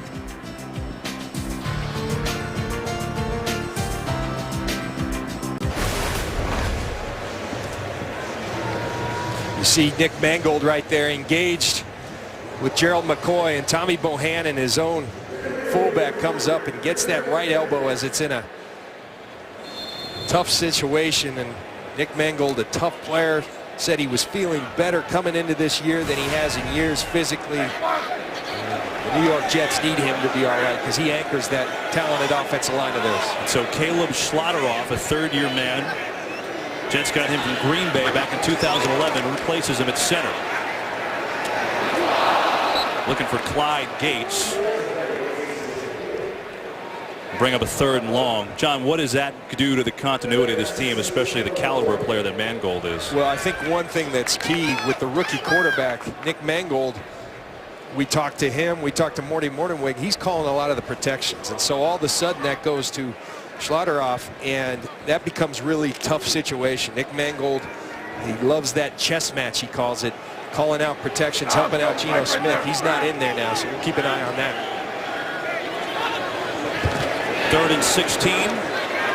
Smith finds Winslow again, but he's going to be shy of a first down as Levante David comes on and makes the hit. Let's go down to Aaron Andrews. Kevin, we just saw Jeff Mangold walk off the field into the Jets locker room. The Jets medical staff were doing a series of strength tests, it looked like, on that right elbow. That's just bad news for this Jets offense that's still missing tight end Jeff Cumberland. He has not returned since the 2nd quarter, guys. They're still evaluating him for that big hit he took. You know, Aaron, I think you hit it before. Cumberland on that hit didn't even bother going to the bench. He went right to the locker room. So you have to think that was somewhat serious. fair catch by Page at the 5. Surprised he didn't let that one bounce. Tampa Bay's ball. They lead the Jets 14-12 in the third. Aerial coverage today being provided by MetLife on a gorgeous warm day in New Jersey. Bucs 14, Jets 12 here in the third, and Tampa backed up facing their own end zone here. Freeman a little low for Martin.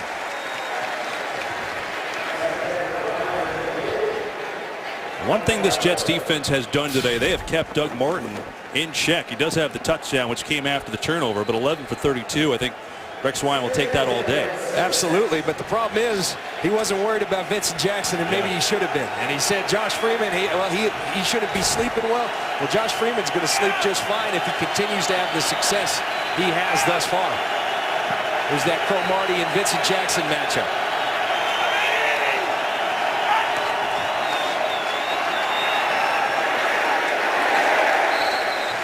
Martin had a lot of work to do there, but finally Harrison was there, along with Antonio Allen to bring him down. Third down coming up. You know, talking to Mike Sullivan, one of the things they wanted to do more with Doug Martin was the zone running scheme from the one-back set.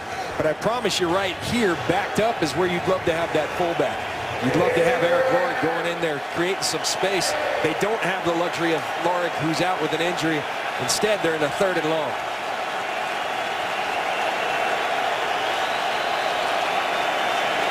Bucs have Queens native Kevin Ogletree in the slot.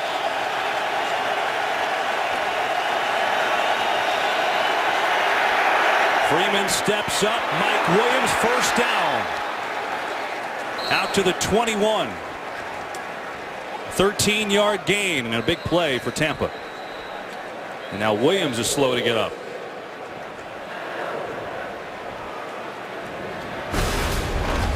Mike Williams does a tremendous job, lines up in the tight split. Just sits in the open hole, and then yards after the catch. Mike Williams always been so good at that. And Mike Williams down. Bucs will tend to Mike Williams. Will break.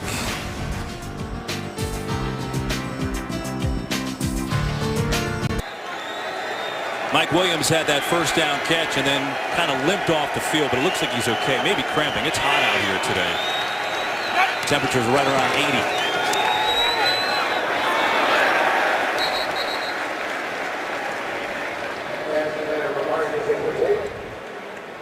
80. Antonio Allen, the free safety for the New York Jets, does a great job of coming off the edge, then recognizing that Josh Freeman wants to throw to Doug Martin, turning around, reversing course, and making it a tough throw for Josh Freeman. Good job by the safety, Antonio Allen.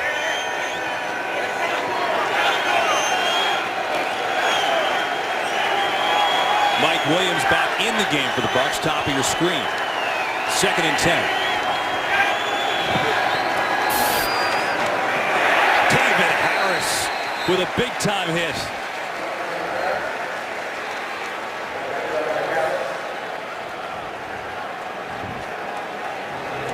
I'll never be without football. Get coverage of every NFL game on NFL Mobile. Call Star NFL. Download it right now. Well, Rex Ryan said to win the game on defense, we got to stop and contain 22. They just did that and put them in unfavorable 3rd down. Then he said, it's on. They've got no chance. We'll see. It is a 3rd and 9. Brian Leonard in the game as the back. 3 of 8 on 3rd on the Bucs. And Freeman's got another one. Vincent Jackson up to the 38 before Antonio Cromartie on the coverage catches up, but a 16-yard gain. Well, we've talked a lot about this matchup today, and Vincent Jackson does a beautiful job of using that big body to get inside Cromartie. Josh Freeman puts it right on him. Good execution by Josh Freeman, by Vincent Jackson in this Tampa Bay Buccaneer offense. 5 catches, 95 yards for Jackson on the day as Martin has nowhere to go. And no gain on that one. Joel Klatt from Los Angeles has a game break. We go to Buffalo, where E.J. Manuel having a day. His first start. The rookie throws his 2nd touchdown pass. This one to Stevie Johnson, 18 yards. Bills up 21-17 over the Pats. Wow. Well, Stevie Johnson did say during the week that no one could cover him, and maybe he was right. That's a stunner so far.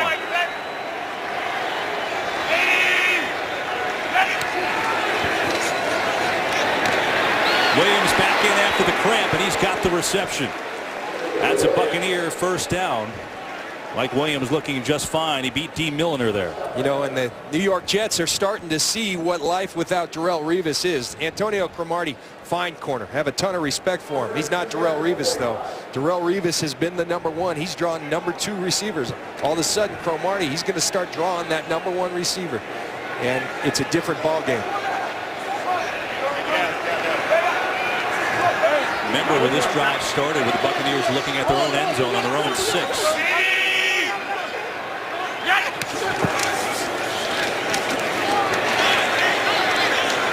Well, this Jet defensive line has done a nice job stacking things up. Kenrick Ellis was the first to get there. You look at the defensive line, and people put their money where their mouth where their money is, whatever that saying is, but they sure have done it here. Your money where your mouth is, and they sure have done it here in New York. You look at the last 3 years, Muhammad Wilkerson, first-round draft choice. Quentin Coples, first-round draft choice. This year, Sheldon Richardson, a first-round draft choice. And it's important to them. Rex Ryan believes that's where you win on defense, and they have put the resources in there. Jeremy Zuta, the center out of Rutgers, is down, and he's up walking gingerly. Ted Larson will be the man to replace him. And the one guy in the Jets too we can't forget about is Quentin Coples. He's Rex Ryan talks so highly of him, and he is recovering from an ankle fracture that he suffered in the preseason, maybe a week or 2 away, but they expect him to be a force. Rex Ryan talked a lot about how much he's enjoying getting back into the teaching, being the defensive coordinator, playing. Dennis Thurman's the coordinator. Rex Ryan is calling the signals, though. He's back in the defensive meeting rooms, and he's talked about how much fun it's been for him. He felt like he was wasting his time, frankly, sitting in the offensive meeting room, because that's what a head coach was supposed to do. He's back in with that defense. They like it. He likes it. That was Dennis Thurman, by the way. 2nd and 9, Tampa Bay. That time, Milliner, a good coverage on Mike Williams.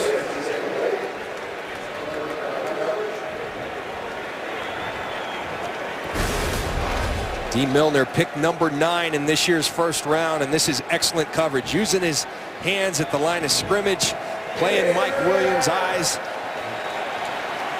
It's very good coverage for the rookie from Alabama. Well, Milliner started 3 years for Alabama, won 2 national titles. The Jets didn't take him in the first round for nothing, that's for sure.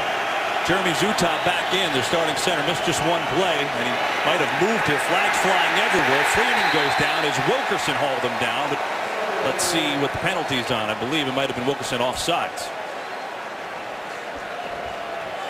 Offside, defense number 96, 5-yard penalty, repeat 3rd down. Watch Wilkerson right over the ball. Watch the football. Don't watch. He's going off the silent count of Zuta, and Zuta's done a nice job of varying that silent count. But Muhammad Wilkerson's looking for a key, going off the head of Zuta. Zuta's done a nice job of simulating that. He double clutches it and catches Wilkerson. That'll make it a more manageable 3rd down and 4. Brian Leonard is the single back. Freeman for Jackson, incomplete. That time Cromartie had him blanketed.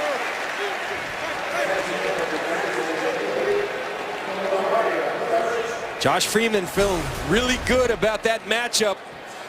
Vincent Jackson on Antonio Cromartie, but Cromartie did what he told us he's going to do. He's going to do his work early at the line of scrimmage, gets his hands on Vincent Jackson. He said it's for a big guy like Vincent Jackson, it's hard to get going once you stop him, and he executes his game plan to perfection right there. That's Kyle Wilson, not Jeremy Curley back.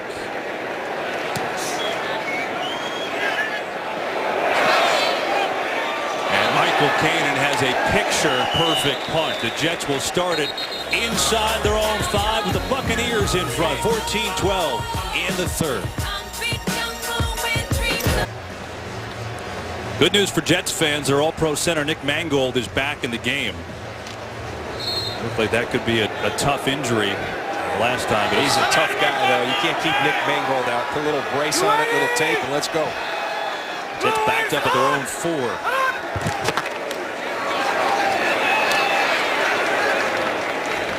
That was Powell on the carry.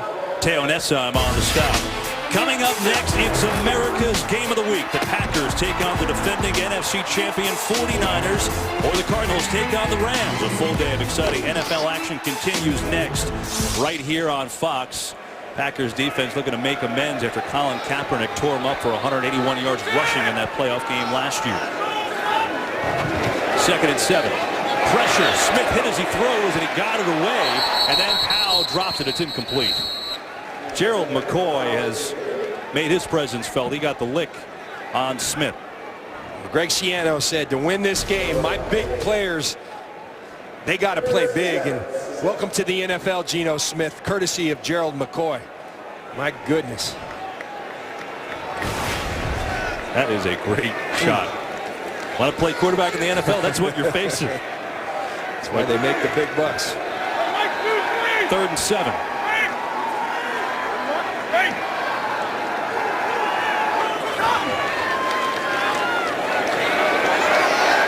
Smith going to take off. He's got the first down.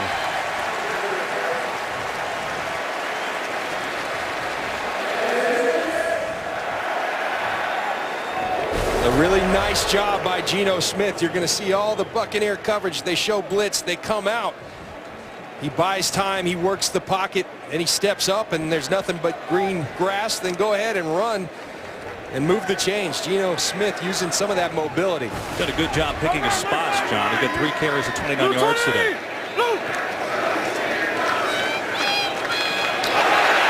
Powell showing some moves, and he's going to work it near the 24-yard line. Jonathan Banks on the stop. Joel Klatt with another game break.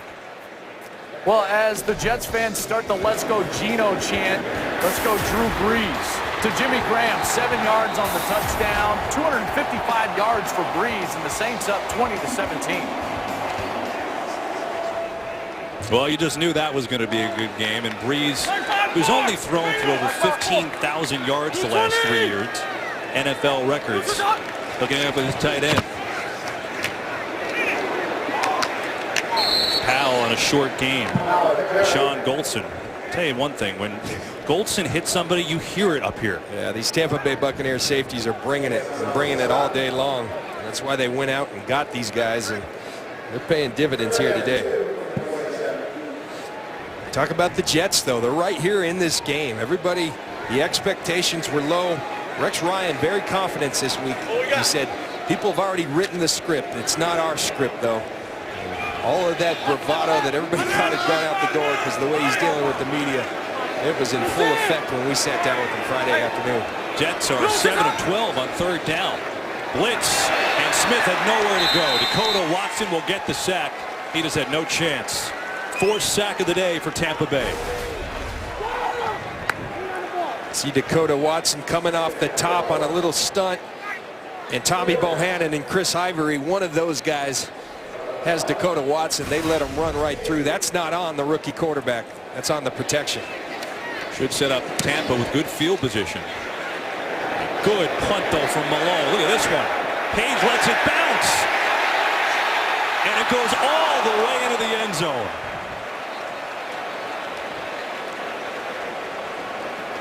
That was a heck of a punt by Malone. 84 yards.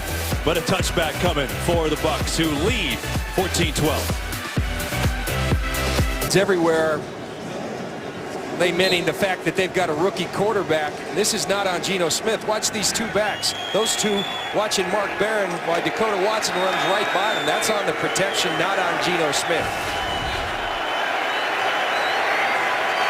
I'd like to thank MetLife for that cool shot on the replay. 1st and 10 Bucs, their own 20. And Martin drops it. Should point out that the Bucs are backed up at their own 20 because Robert Malone had an 84-yard punt. That's his career long, the longest ever. Steve O'Neill, the Jets and Broncos in 1969, a 98-yard punt. But 84 is not bad, John. Not bad at all. Our director, Artie Kempner, was at the game, witnessed history in the first person. At Shea, through the wind at Shea Stadium. 2nd and 10 for the Bucs. They go at the eye, and they give it to Martin, who was swallowed whole by Harrison. Goodness. Well, what an appropriate nickname. They call him Snacks, and he just snacked on Doug Martin right there. 350 pounds from William Penn College. That's how you play nose tackle. Control the center, knock him back, get down the line. That looks like a good snack. Coaches used to leave Rice Krispie treats for him on the meeting desk. And he would gobble them up just like he gobbled up Martin right there. 3rd and 12 for Tampa Bay.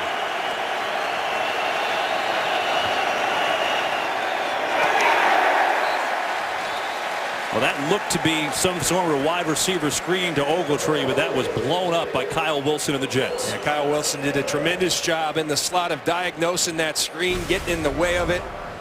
See Kyle Wilson right here. Go ahead, go get it.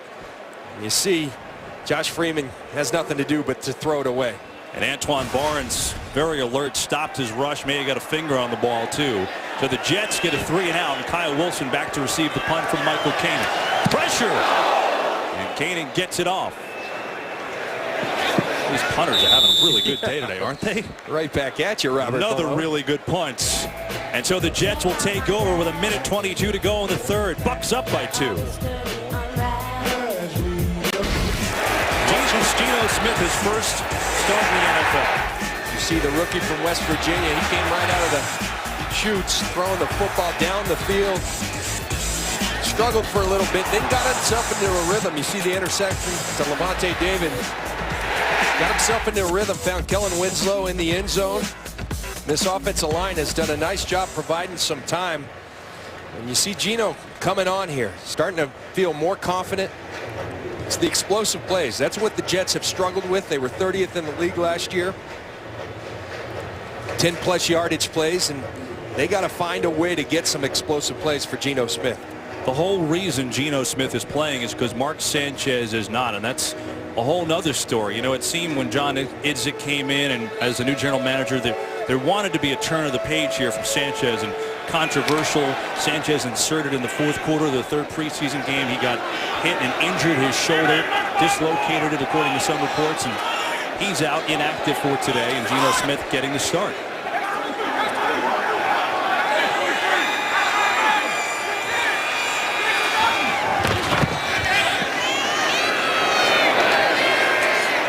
Smith finds Stephen Hill at the 30. He gets belted multiple times but hangs on. Deshaun Goldson again. Here is Mark Sanchez in that 4th quarter. Right there. Well, a lot of people question. He's in there with the 3rd and 4th offensive linemen, and he paid for it. Now, maybe it's the best thing in my mind for everybody here because they get to move on from Mark Sanchez. You see the first 2 years, it was great. Ended up in the AFC Championship. Set rookie records here for the Jets in passing yards. Then the next couple years not so good, and the turnovers, the giveaways is what really ailed Mark Sanchez and the New York Jets. He could not protect the football. I think this guy's got some football left in him. I don't know if it's here, and you know, I think Mark Sanchez is a guy that a lot of people will take a chance on this guy, and it's probably best that it's in a new environment for him. While we look at Mark Sanchez, Stephen Hill, who made that last reception, is down. He took a couple of good hits. One of them from Deshaun Goldson, who's hitting everything that moves today. There he is. Watch this. And a little team meeting at the football, getting hats to the football. And you're going to stay up. We used to say if it's still wiggling, hit it. Stephen Hill was wiggling. Deshaun Goldson came in and hit it.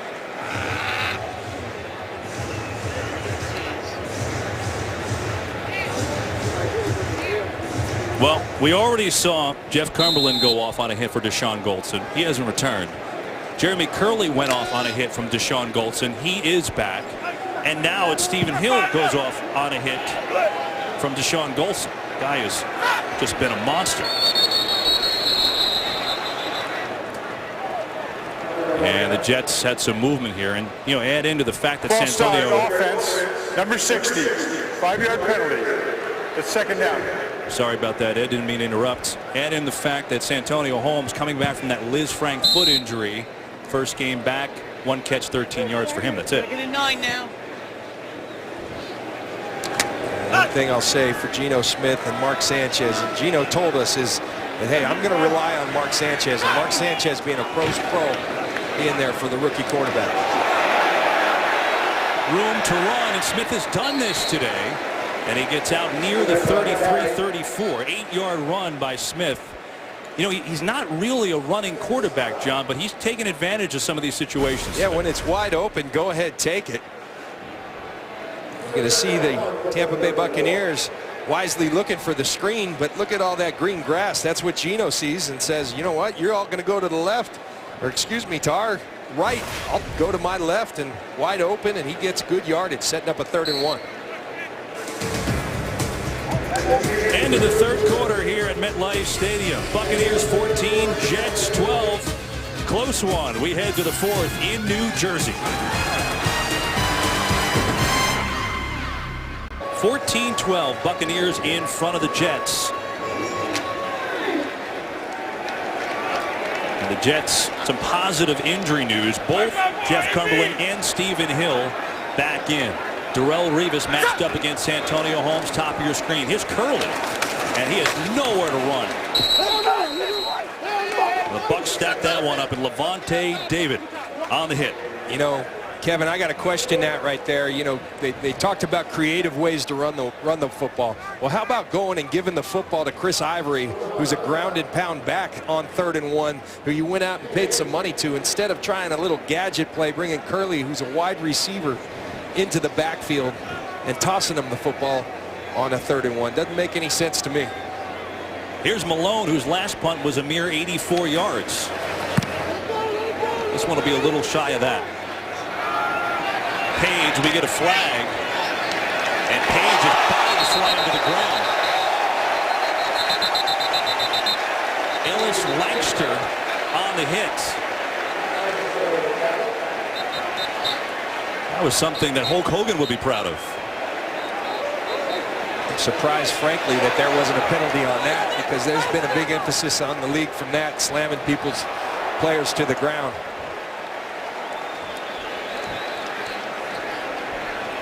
That time a 44-yard punt from Robert Malone.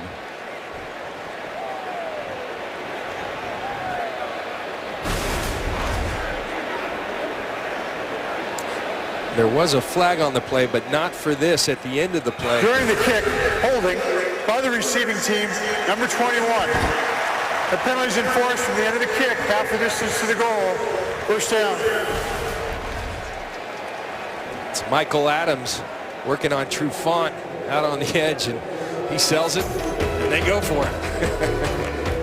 That'll move the Bucs back. Here is the slam to the turnbuckle. Bucs up by 2. Those folks are walking very fast across the Brooklyn Bridge, probably to see the exciting 4th quarter here. Bucs football, 1st and 10. High for Vincent Jackson. We talked about when we started this broadcast that when the Buccaneers win, it's because of their quarterback, Josh Freeman, and these numbers back it up. Yeah, and it's pretty clear. He protects the football when they win. When he loses and they lose, that's the problem. Today, he's kind of been right in the middle, and I think it's pretty clear the 4th quarter is going to play out. We seeing good Josh, or are we seeing bad Josh? He's right there. 1 touchdown, 1 pick. He's in the middle Josh right now, but he's got a quarter to change that. Once again, tough sledding for Doug Martin as Damon Harrison eats another snack. And I tell you what, they've been true to their word. They were going to commit their resources to stopping Doug Martin and make Josh Freeman beat them. They said that this is the situation they want him in. 3rd and more than 7 yards. Then they can get exotic with their looks. Wilkerson, Sheldon Richardson in that amoeba-type defense. Here comes the chaos, as the Buccaneers say.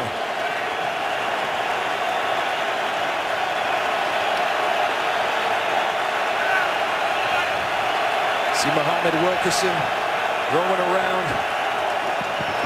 Blitz coming. Freeman in trouble, but he's got a man wide open, and Vincent Jackson makes the catch.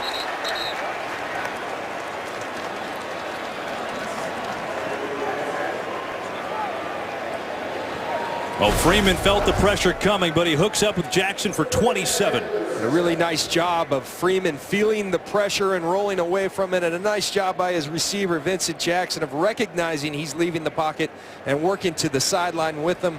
Great touch pass over the head of Antoine Barnes, right into the hands of Vincent Jackson. First down.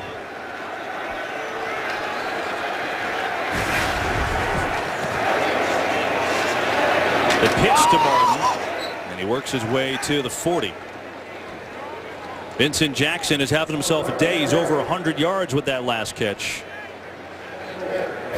Tell you what, we've been praising Deshaun Goldson for his physical play. Well, Antonio Allen just came up and laid a hit on Doug Martin. Been a very physical football game. Not always the cleanest of football games in terms of execution, but extremely physical. 20th career 100-yard game for Vincent Jackson. He led the league with a 19.2 yards per catch last year. Big plays in Tampa. 2nd and 7 on the draw. We go to L.A. Joel Klatt has a game break. That's right. Adrian Peterson doing everything he can to keep the Vikings in this one. He goes to the end zone for his 3rd time today. This one, a touchdown catch, cuts the lead to 3. 27-24 Lions. All right, Joel. I think the heat is starting to take effect of this game, John. We saw, Mike Williams before leave with what we think is a cramp, and this may be the same thing with Wilkerson. Well, Muhammad Wilkerson, a 315-pound man. He's been playing almost every snap, and that's exactly what it looks like. Very common in week 1. 80 degrees on that field today. Wednesday on an all-new episode of The Ultimate Fighter, the tension between rival coaches Ronda Rousey and Miesha Tate boils over when their #1 pick square off in one of the most shocking battles in Ultimate Fighter history. Don't miss an all-new episode of The Ultimate Fighter this Wednesday only on Fox Sports 1.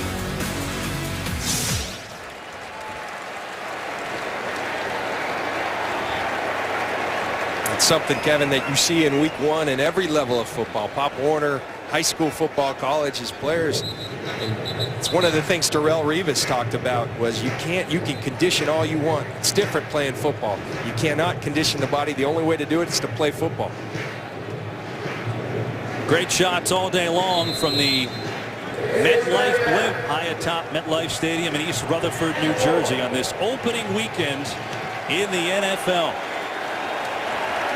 Along with John Lynch, I'm Kevin Burkhardt. Glad to have you along as we will go down to the wire here. 4th quarter, Bucs up by 2, and they've got a big 3rd down coming up. See if they work this matchup. Mike Williams on the safety, Antonio Allen. Freeman eluded the initial blitzer. It was DeMario Davis, and looked at Martin all the way, just didn't have it. You think as it's set up, you see Josh Freeman along with his coordinator Mike Sullivan, but he looks at that wheel route from Doug Williams. He liked that matchup on Calvin Pace. Calvin Pace does a nice job in coverage.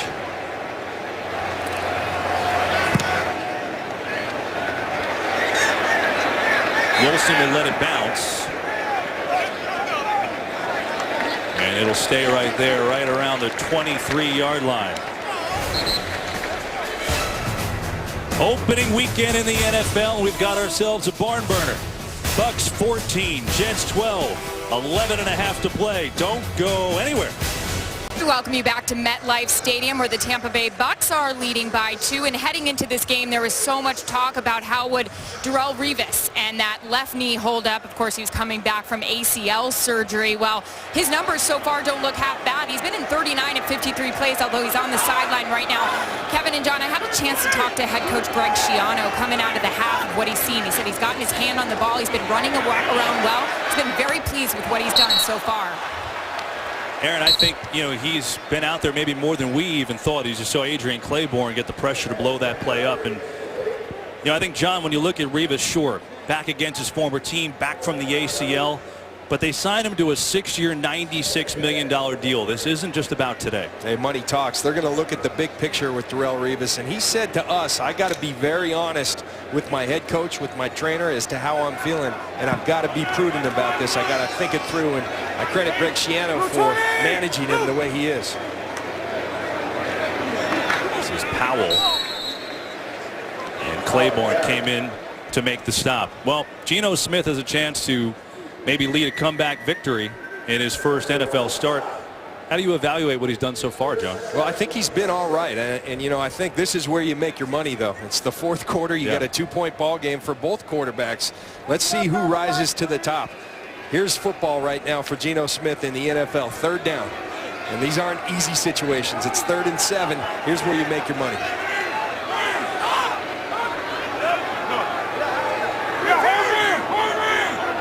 Revis on your top of your screen against Santonio Holmes. Here comes Claiborne. Smith running for his life, and he's going to run out of real estate. Adrian Claiborne has played very well today for the Bucs. Greg Schiano talked about it. I need my big boys to play well. Gerald McCoy's been all over the field, and Adrian Claiborne has as well. It might help to block him. Before the quarterback left the pocket, holding by the defense, number 29. The 5-yard penalty enforced from the end of the run. 1st down. And so the Jets get a major break. That's Leonard Johnson, the 2nd-year man from Iowa State.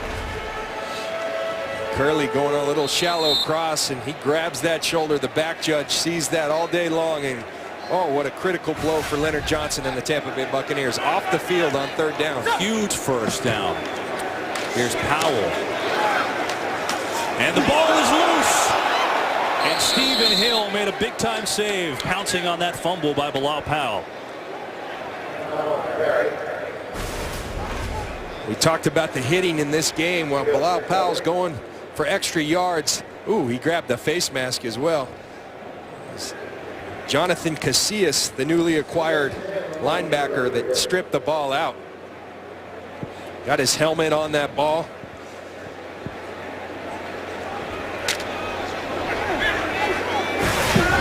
Stephen Hill with the recovery. It saves the Jets. 2nd and 10, under 10 minutes to play. Smith.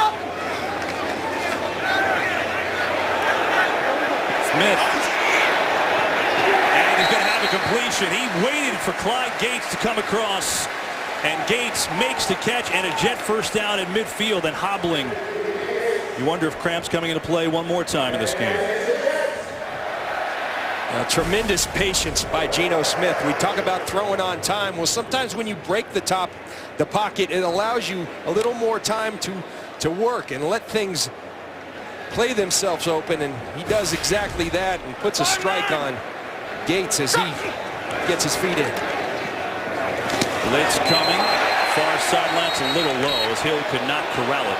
Leonard Johnson was there on the coverage. You know, we've seen Geno Smith be patient a little bit today. Remember on that drive before the 1st half, John, when he sat there and rolled and kind of rolled slowly and waited and found Kellen Winslow. And you know what? That should be a catch. And the flag's already out for Rex Ryan all over it, because that's a catch all day long.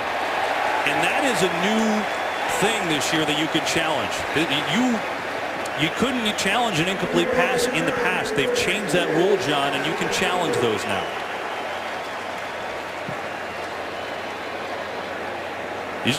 Look at the shadow. That'll tell you the picture.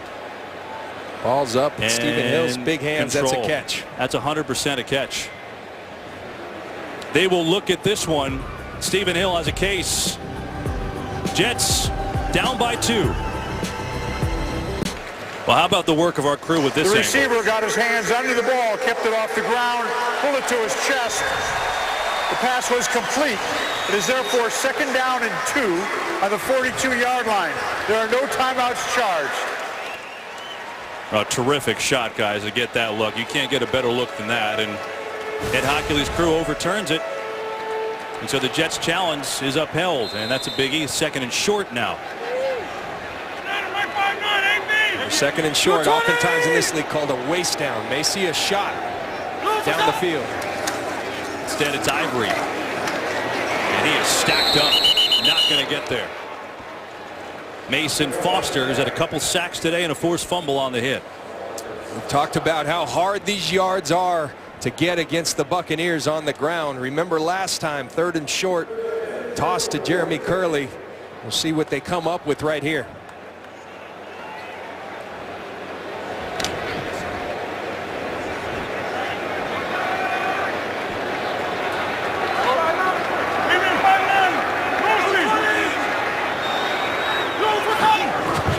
Third and 2, blitz coming.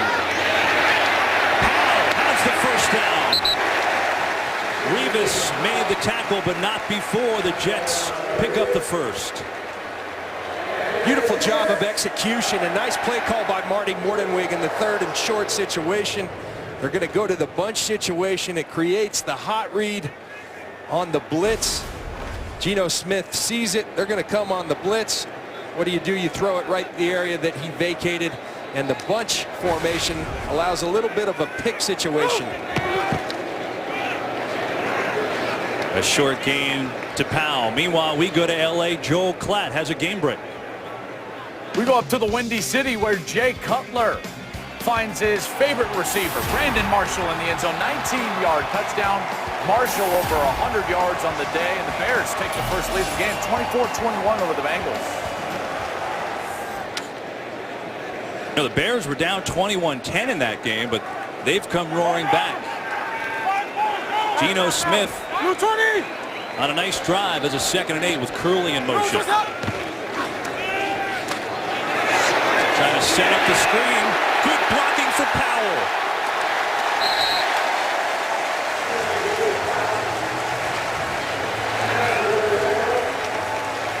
Really nice job by Geno Smith. He had Adrian Claiborne right in his face. Coming off the left side, he tucks Austin Howard, puts his face in the fan, stands tall, and delivers it to Bilal Powell, who does the rest with a little help from Willie Colon. A 14-yard pickup. Geno Smith having himself a nice drive. 1st and 10 for the Jets. Trailing by 2 here in the 4th. Wildcat formation. It's Ivory this time. And that's a short gain. And again, I go back to why the Wildcat. This is the #1 ranked rush defense in the NFL.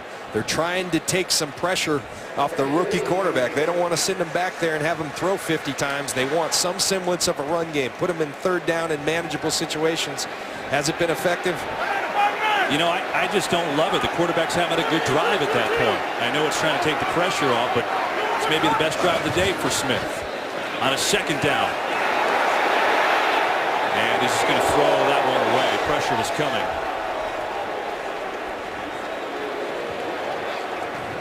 Well, and here's the situation you don't want your rookie quarterback in, a 3rd and long. And what you got to tell Geno is we're down by 2 right here. If we can get the first down, get it. We want you to be aggressive, but you got to be smart with the football. We're in field goal range.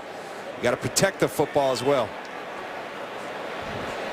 Interesting play call coming up from Marty Morningway here. The 14th play of the drive on a 3rd and 8.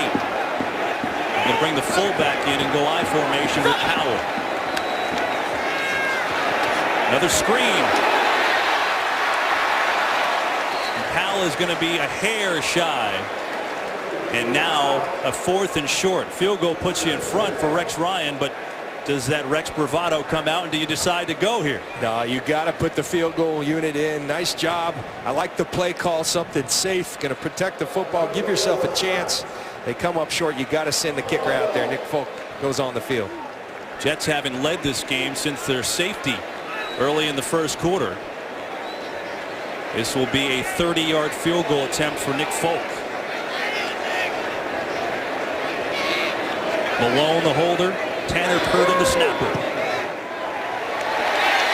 And Folk delivers his 2nd field goal of the game, a 30-yarder, and that puts the Jets in front. 5:05 to go from the Meadowlands.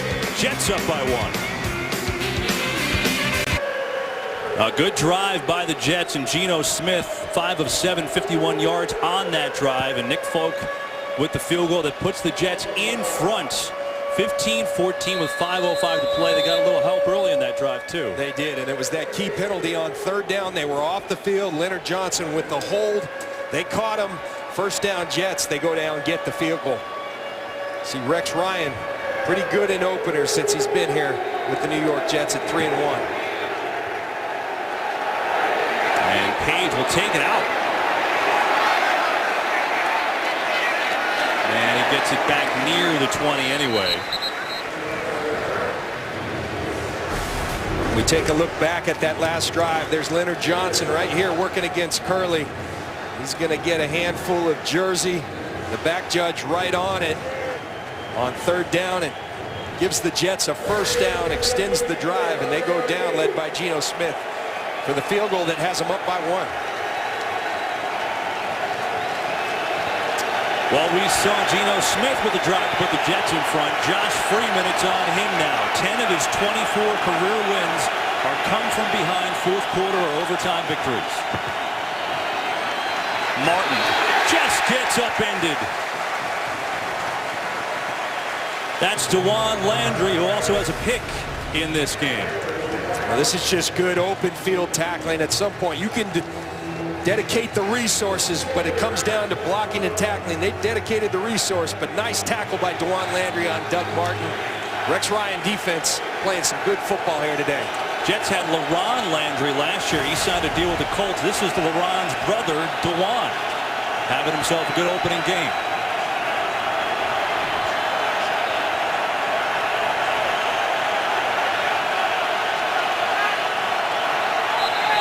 Movement as Freeman backed out with more income. 5 yards, second down. This is exactly how things started. Remember when the Bucs went backwards. Well, the penalties have plagued the Buccaneers all day, and the ineffectiveness of Doug Martin. 2.1 average for Doug Martin. Rex Ryan said we can't let him get going. If we can keep him in check, I like our chances. 12 penalties on the Buccaneers today.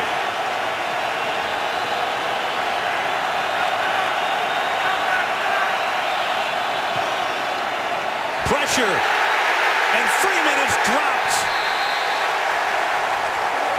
Calvin Pace, Sheldon Richardson take down the Tampa quarterback. And again, it's the crowd noise that's affecting Josh Freeman. He's screaming at Jeremy Zutaw wanting the ball. Antoine Barnes gets a great jump off the football, and they're in Josh Freeman's face right off the bat. Calvin Pace, Antoine Barnes. Here comes the rest of the party.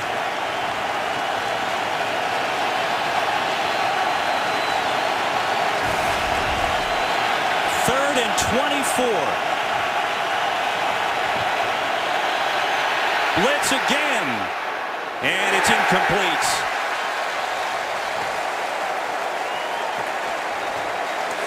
Looking for Vincent Jackson, but Rex Ryan's defense does the job. You know, Rex Ryan told us in a meeting on Friday that people have written the story, but not our story. Well, Vincent Jackson at the end of this, not so sure he wants to take the fire across that middle. Josh Freeman not happy at all. A lot of miscommunication out there. Having trouble just getting the ball snapped.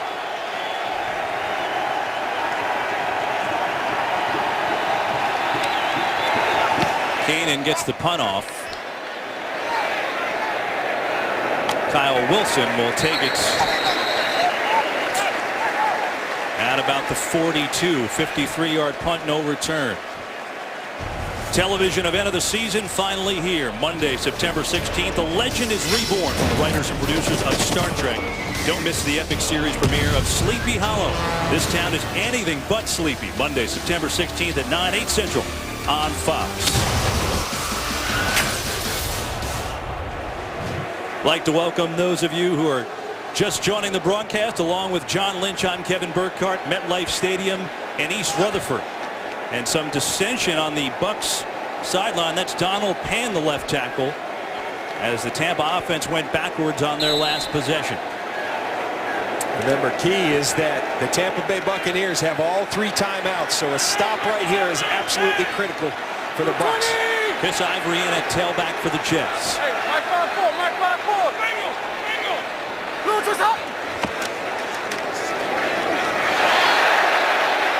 Ivory avoided the first tackle, but not the next couple of tackles there. Daniel Teonesheim finished him off. Greg Schiano electing not to use their timeouts right here. Going to let the clock play out. But what's most critical is that you get off the field right here. You need a 3 and out if you're the Tampa Bay Buccaneers. Geno Smith, 1 first down, and you feel pretty good about having this game. The quarterback comparison, it's similar, but if you go back to that drive right before the half when Smith led the touchdown drive, he's been a different guy. I mean, he's built on that confidence. He's been patient too. Here is 2nd and 11.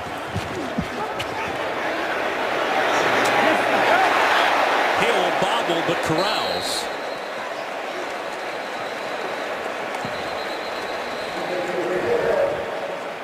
And Tampa Bay, I believe, is going to call their first timeout.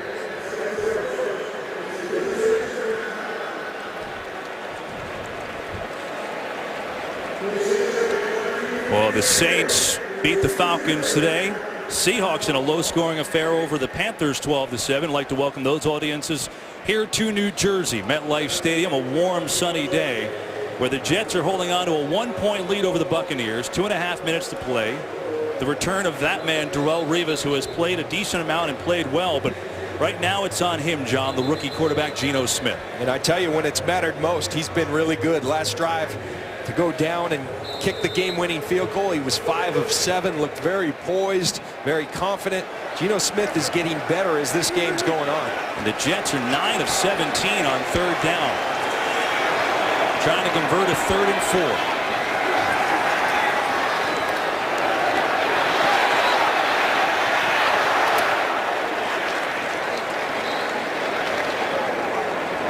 And the Bucs will do their job.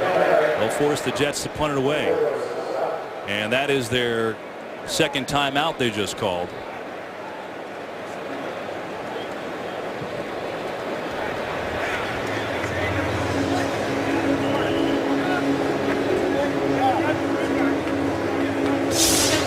Coming up next, it's America's Game of the Week. The Packers take on the defending NFC champion 49ers, or the Cardinals take on the Rams. A full day of exciting NFL action continues next, right here on Fox. And so the Buccaneers will get the ball back, John. 2:21 to play right now. They'll have 1 timeout and the 2-minute warning remaining, so plenty of time. Only trailing by a point here in the 4th. Yeah, and a tremendous job of that Buccaneer defense getting the football back for Josh Freeman and the Tampa Bay Buccaneer offense. We'll just see. Sometimes it's been a tough deal for the Buccaneers just to get the ball snapped. The crowd noise has started to play a factor here in the 4th quarter, causing the Bucs some problems with the snap count. Robert Malone.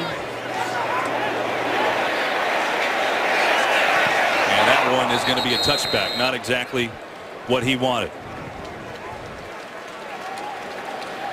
Josh Freeman will come on the field. And, John, this story, we started it off talking about the quarterbacks. And, of course, that's how we're going to finish. Freeman has had the comeback ability in his career. And now it's on the line again. Well, he has done it throughout his career, but remember, this year's different. This is a contract year. They chose not to extend his contract. You want to get paid, go take your team on a game-winning drive. This is where you make your money as a quarterback. We'll see if Josh Freeman and company can get it done. Remember that Freeman, the 3-year captain, did not get voted a captain this year. Nice game-winning drive might just change that.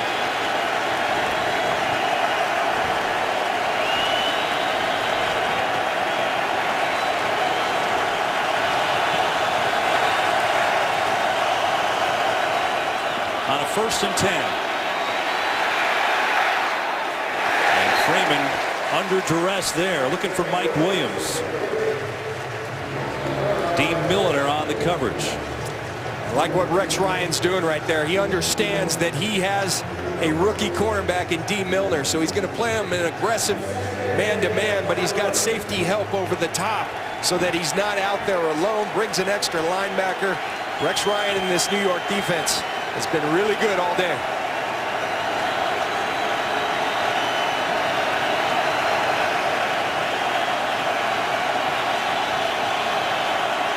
Vincent Jackson, top of your screen. They go draw to Martin, who's got a first down. And that will take us to the 2-minute warning here in New Jersey. 17-yard run for Doug Martin. 2 minutes to go. It's the Jets 15, Buccaneers 14. We're coming back after this. That last run by Doug Martin. Smart move by Josh Freeman. 2 safeties back. Means there's a lot of room for Doug Martin to run. Doesn't, kind of counterintuitive this late in the game running the football, but it works. Smart on Josh Freeman's behalf in the Tampa Bay Buccaneer offense. Longest run of the game for anyone. Finding Ogletree, but Ogletree's out of bounds.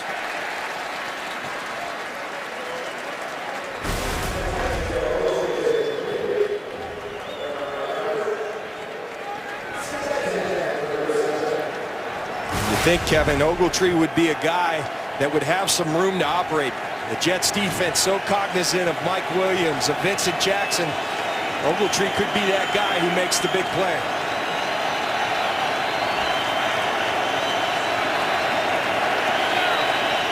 Mike Williams all alone, bottom of your screen. Minute 55 to play, 1 timeout for Tampa. Second down. Looking for Ogletree, incomplete. That's just kind of understood that you're going to have to make a play. They're going to be very aware of Vincent Jackson, of Mike Williams. And when you go get a player like this, Kevin Ogletree, you got to catch this football. That's a dime. He puts it right on the money. You got to look it in. And when your team needs it most, you need to bring that in.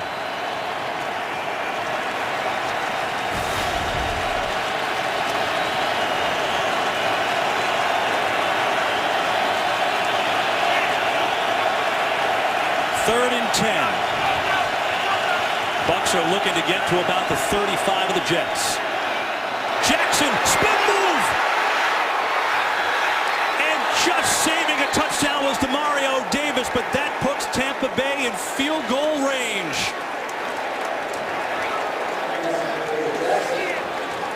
"37-yard hookup.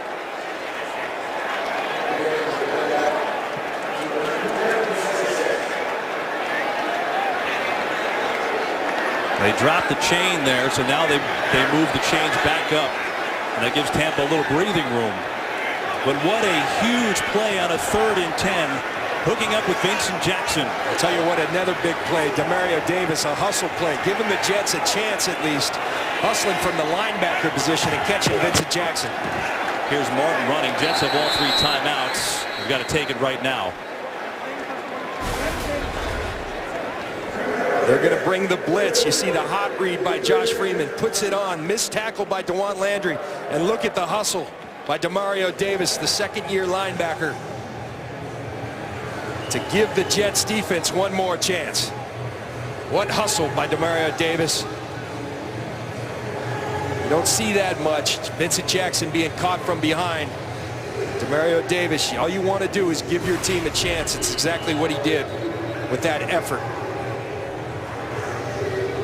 Jets wasted some valuable time. Jackson's had a monster day. They've got 2 timeouts left.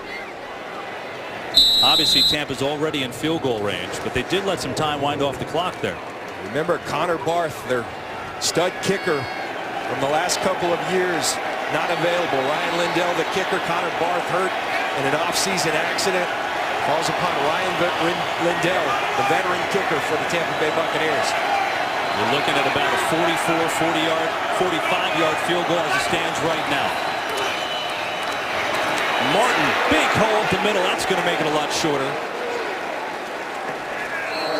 Jets will call a timeout after a 7-yard gain, but making it a lot easier for Ryan Lindell.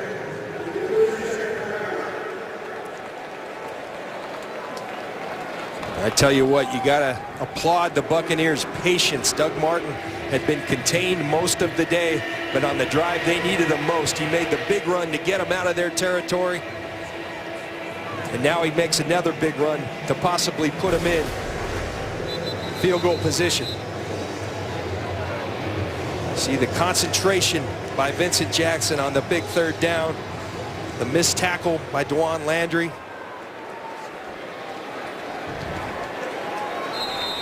Doug Martin churning those legs. Their Pro Bowl runner in his second year. Big yardage, valuable yardage for the Tampa Bay Buccaneers. Well, first things first, Jets have to make a stop here. They've got one timeout left. They have to make a stop and call it if they want a chance. Otherwise, first down, the Bucs can run it down and kick the field goal at the end. Doug Martin's got to hold on to that football. Martin will not get the first down. 4 carries on this drive for Martin, 26 yards. John, as you said, he's been huge. Jets clock is running. Well, they wasted seconds again calling a timeout. And now they do finally call. I don't know what happened. No idea why they were waiting. As soon as that play's over, the timeout should have been called. The Jets wasting valuable seconds, and now they have an injured player. Well, the ball is spotted right now. They're putting it on the 19-yard line, so you're looking at about a 37-yard field goal for Ryan Lindell, the 14-year veteran. They work on Damon Harrison on the field. Lindell hasn't had a field goal tried today. Keep that in mind. Just a couple of extra points. Geno Smith will have very limited time, gets the ball back, but first Lindell has to make the kick. Tampa in position when we come back.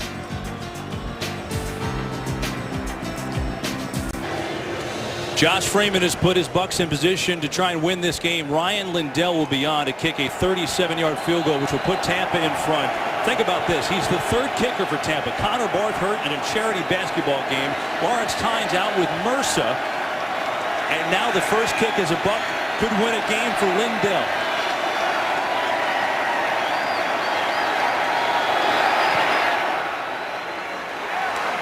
And he's got it. First kick as a Tampa Bay Buck for the 14-year veteran, and he puts the Buccaneers in front 17-15 with 34 seconds to go.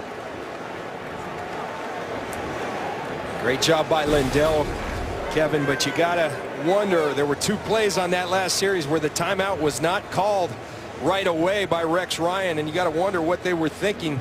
He got 34 seconds. You could have had about 45 seconds left on the clock.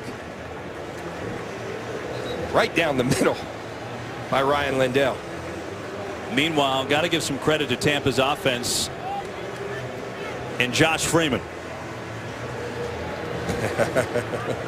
He's a little fired up, rightfully so. He led a 9-play, 61-yard drive.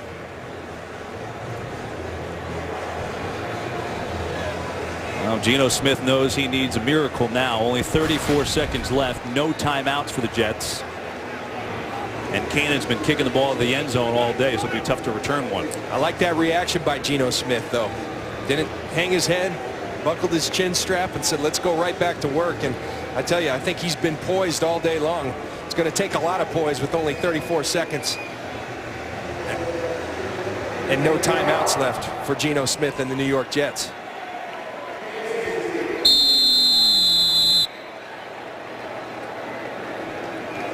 That Bucs defense has done a nice job today. Revis back against his old team. Cannon will kick it off. Clyde Gates back deep. Forget that one. It's out of the end zone, and so Geno Smith needs some magic with only 34 seconds remaining. He has had a good day for his NFL debut. John, with no timeouts here, you got some limited options. Well, it turns into one of those things. Obviously, you got to take the ball downfield. You got to try to get out of bounds, but the Bucs know that as well. If you're the Buccaneers, let them catch it in the middle of the field, then make the tackle. Do not let them out of bounds.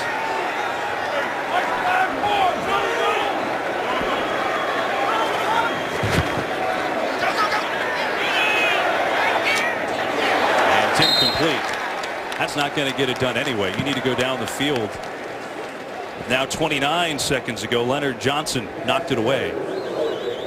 This is about as tough as it gets for a quarterback. Forget about a rookie quarterback, but he's got to work those sidelines. The middle of the field's not going to do a whole lot of good right now.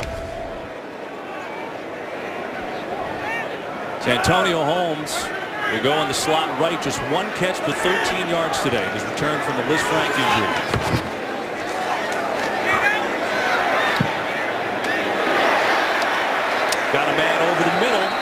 That's Winslow. Again, no timeouts. Smith will have to spike it here, and he does with 15 seconds to play.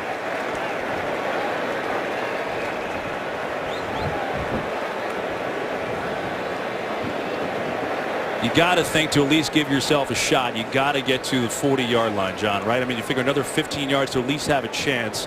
Folks, career high 56 yards. There's virtually no wind on the field right now to at least have a shot. Folks got a big leg. Get to that 40-yard line. You give yourself, your team a chance. Claiborne coming. Smith running. He's going to get out of bounds with 7 seconds and a late hit. A humongous mistake.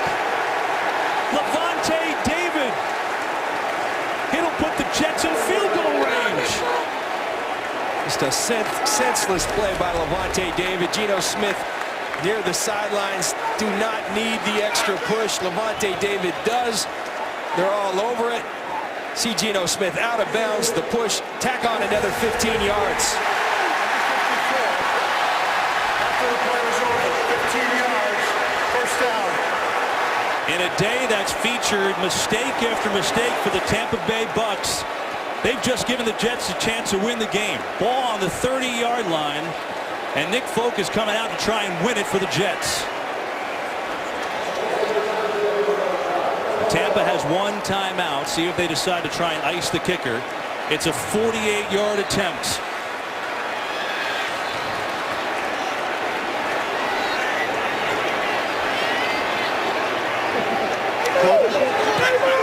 Folks, kick is up. It's good.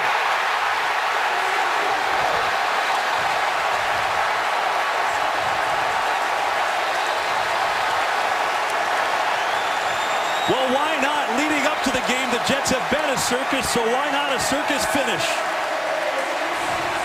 The drama continues here in New York. It looked improbable. Lavonte David, about as good a football player, young football player, as there is in this league, makes a stupid play, gives them a shot. Nick Folk drives it right down the middle.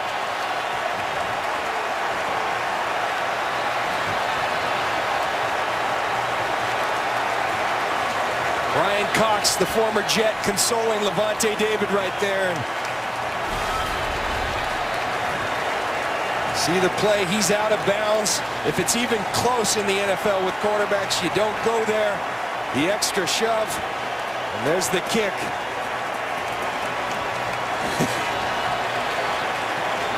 You're right, the circus continues. Good snap in the hold by Malone. And Rex.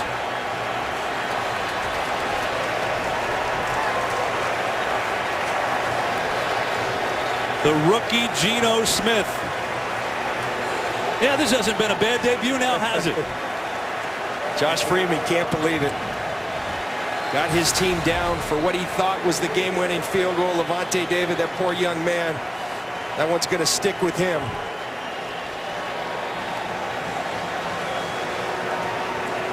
Two seconds remain. Jets will have to put it in play on the kick. Squibb coming. Touched up by Vincent Jackson. They're going to throw it around to see if they could get something going here. Hand off to Doug Martin. Martin's got a seam, some room with some blockers. Martin to the 35, but he's dragged down. Fumble on the play. Game is over.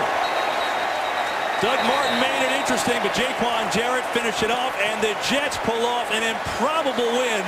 18-17 here at MetLife Stadium. Tell you, I was looking for the Stanford band there for a second. That's only opening week.